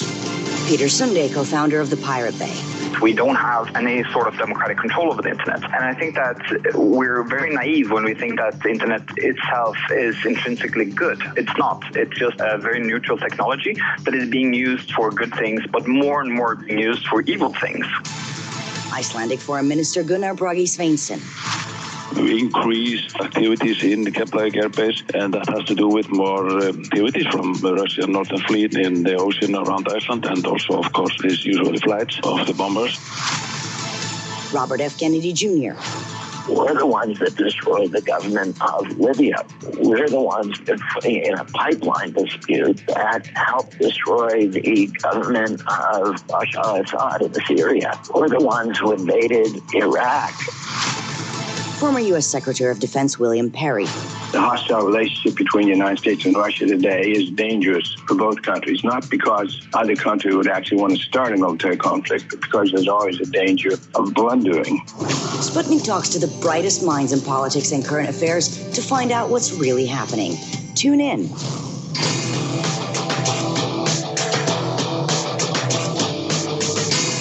Fault Lines. And we're back. You're listening to Fault Lines with Thomas and Stranahan, and our phone lines are open. We are taking calls. The phone number is 202-521-1320. Again, that's 202-521-1320. Jamarl, fascinating conversation with him. And glad we were able to, it was completely different, a totally different emotional tenor, very different topic. Obviously political as well, but compared to the last conversation we had with him. So I'm so glad to have him on again. That was a bit of a palate cleanser. Last time it was fiery, man. Remember that? You think so? I didn't think it was bad. I thought it was a great. I didn't think it was bad. It wasn't. It wasn't like vituperative. It wasn't acidic. You guys, it wasn't super critical mutually, but it was definitely a lot more disagreement, a lot less common ground. This time, even though we were disagreeing at the end a bit, it was, broadly shared bases, which you want both. We're a show called Fault Lines. We like to cover them. But, I get the feeling that 90-something% we'd agree with. Like, I think it was just that specific issue. Like, because for me, look, to me, I don't think, I think everybody is susceptible to things that people are susceptible to. I don't think us in this position are any different than any other person in regards to what ideas that we could be susceptible to. So it almost takes almost like you have to build an armor around yourself or something. I think it's really bizarre. You're awash in perspectives constantly. Like you have if there are 300 people watching, I would wager that they may have different points of view, but the further you get into it, there's disagreement. The breaks is always there. And so it's like, as you wash through the stuff, you have to almost have a filter of, all right, what do I accept and what don't I accept? Where's the ground? And be willing to defend that, right? I mean, so if I'm like, all right, the ground is, it seems that Trump lost. And if I have to say, okay, Trump lies as easily as breathing, so I can't necessarily take him as credible. Giuliani is a flagrant liar also. This is the argument that these guys are making, talking about Hugo Chavez's ghosts and Fidel Castro helping with the mayor or the governor of Georgia to cheat Trump. It's like this is what I'm stuck with, right? And so it's like you are awash in that stuff. And so there are going to be things that even if you're on the same side, you're just going to disagree on. And this is one of them. And so I didn't think it was caustic. I thought it was just a good back and forth in regards to they're putting their point, I'm putting my point. But on this stuff, yeah, we agree. On this, there's just agreement, right? Oh, we have Brave. Brave from ATL. What's going on, Brave? Hey, I just want to call in and say that was a great segment. I really enjoyed the conversation, the way it flowed and everything. I really enjoyed it. That was good. That was real good. I initially wanted to add that what you guys were talking about, like how does the change come about, what would lead to it, and mentioning the curves, and I think those things will go in tandem. I don't think it's so much a choice of either or, because it's just when you look back on history and the way things generally happen. I don't know if it's causality or causation, but those things tend to come hand in hand, right? So government declines, trust in government declines. People, because of that, and government doing their job, as I just said, to keep it simple, right? All of those things decline, so people have to do things on their own. They have to start developing local protections on their own. And that's exactly right. And at some point, that confidence, and of course that discomfort causes them to gain more strength and want to stand up against the government. I think it does have to fall. I don't know that it has to go down in a burning ash, but I think it does have to fall, because tapping into what Jamarl was just saying about choices between where the ground is. I'm trying to wrap this up. Choices where the ground is, as far as like saying Trump is a liar, his crew is a liar, right? But the thing with that is that the aspects of our representation in Washington are complete lies. I would say they lie as much as Trump did, just in a more subtle way, right? So because of that, and that's not to knock at Jamarl. I'm tapping that to say that because of that, there is no trust that can be sent in any direction, and in that case, you have to tear it down. Like if there's mold in the walls, that drywall's got to come out, because it will corrupt the rest of the house, and the rest of the house will become sickening for the family living in it. So that's why I believe that it does have to come down. And shout out to Fiorello for calling out Fred Hampton. I really dig that. I know, right? I know. Oh, Brave, thanks, man. Yeah, man. And look, this goes to Mark Frost when he was making the argument about discrediting of capitalism. That capitalism is a magic trick. I keep saying it's not real. I always say it, and so I love the Mark kind of backed me up on that, or just said it. But he was like, it's not real. It's not real. It's a magic show. It's a magic show everybody buys into, though, because those people, for the most part, are made whole in the magic show because they can buy stuff and that type of stuff. But the moment that it gets discredited and it's rigged, I'm not going to get anything out of this. Like, the moment that you get that certain alienation, oh, man, it starts to fall apart. Like, how can it retain itself if people start looking at it as being a rigged game? I mean, FDR, man, I saved capitalism. How? By giving money to people to make them think they had a stake in this capitalistic system. Even the Workers' Bill of Rights, or the Second Bill of Rights. Why? In order to stabilize the country. Like you must understand this context. These guys are living after the Russian Revolution. You've seen it. They've just fought a war with Stalin as, Uncle Joe, as their buddies. But I guess my point is he's in a context where he sees this. He sees the outcome of this stuff, and he's thinking to himself, how do I stabilize the country? How do I stabilize the union? How do I make sure this country is intact? Oh, I know. If I can ensure that the people feel like they have a stake in the country itself, then hey, maybe I can stabilize it, because people don't tend to have revolutions when everything is going well. Like, I've never known anybody who says, I have so much money in my pocket, I'm going to go burn that store down. Who does that? Nobody does that. And so that's like, God, man, I love Mark Frost when he comes on sometimes, because he says counterintuitive things that are perfectly right. His notion that if your goal is to have a socialist country, the best way to do it is exactly the way you're doing it now. Basically, making people feel discredited, or that the system is discredited. We have great conversations on this show, man. We really do. We do. We absolutely do. Yeah, and we had a couple of them during the show too. But yeah, we have them pretty much every day, and that's why it's not just a fun show to do, but from what people are saying, it's a fun show to listen to. You know. In any event, with that, I suppose we're going to close it out. You guys have been listening to another great edition of Fault Lines. Thank you to producers Cameron and Raheem. Thank you, engineer Andre. Thank you, Jamarl Thomas, my co-host, for co-hosting the show with me. As you just said, fascinating conversations, always engaging, always a great show to host. Thank you to our guests, and thank you, that is you, for listening to the show. We will be back tomorrow, folks. Have a great day. Signing off, Fault Lines with Thomas and Stranahan. See you soon.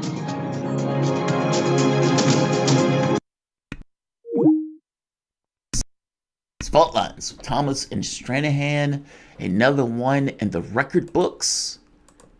Count it. Count it. Another great show. Yeah, man, it's funny. Mark Frost, I always love those conversations because he takes these things into ways that I would say are just flat fact true, but oftentimes people don't acknowledge. If that makes sense. It's like, I would say capitalism is not real. Money is not real. None of that stuff exists. Now, it's one thing for me to say it. People are like, who the fuck is this guy? Mark says it, and it's like, yes, that's acknowledging reality. It's like, but everybody buys into the magic show. Yes, that's acknowledging reality. But what happens when people no longer buy into the magic show? Like, what happens when the trick is not there anymore, or you can't produce? The United States has been going off of a reputation from the New Deal, basically. I mean, after the war, Europe was entirely demolished, and the U.S. and the industry in the U.S. is pumping out all of these products and whatnot, and people and industry and workers. And you could see this kind of correlation in regards to workers, their income, and let's say the income of the rich, and even the levels, let's say 33-1. But at a point where it becomes ungodly, and you realize that it's ungodly in a way that the people at the bottom aren't getting their ends. And the people at the top look at the system and say, my job is to maximize my profit. How do I do that? Hitting the people at the bottom. If I can make that guy earn less, I can do better. Hey, also my power doesn't even have to stop at the border of my company, because I can use the gains that I get from not paying that guy to paying politicians to make it so I end up getting more money. Yes! This is a great process. This is monopoly. How do I get more? The moment that you look at the world through that lens, and I put to you that that's the lens to which the world is looked through, then it's inevitable. I mean, why do you think FDR felt that he need to do a Bill of Rights or a second Bill of Rights in that case? If you honestly believe that these capitalists are looking out for your best interests, then you've bought into, I'm sorry, like, it's insane. The reason that you need labor laws, the reason that you have laws in the first place to stop them from having children working, is because if the law wasn't there, they would have kids working. You must understand some of the pressures that are put on the various people who need to work multiple jobs. If you needed to have food, would you send your child 8 years old to work in order to make that little extra buck to bring in food? Yes, if the pressure was there, you would. I'm just telling you. I remember Newt Gingrich making this argument that, hey, we shouldn't have these child labor laws. We should be able to send these kids in to, clean toilets and whatnot. And they could be making like $2, $3 an hour. It'd be great. We need to get rid of the minimum wage in this way. I'm telling you, this is how they think. And if they think about that in those terms, I don't know why you think they have your best interests at heart. And when they take that money and they put it into the pockets of politicians to come out and parrot to you something that they can't do, won't do, don't want to do, despite the fact that the overwhelming majority of the public may want it, pick like 8 different policies, then you need to question that system that would allow it to behave in that way. And yeah, second Bill of Rights doesn't sound like a bad idea to me. I'm going to say like, I'm going to say share, and I'm going to say subscribe. Thanks all. I'll see you guys a little bit later today.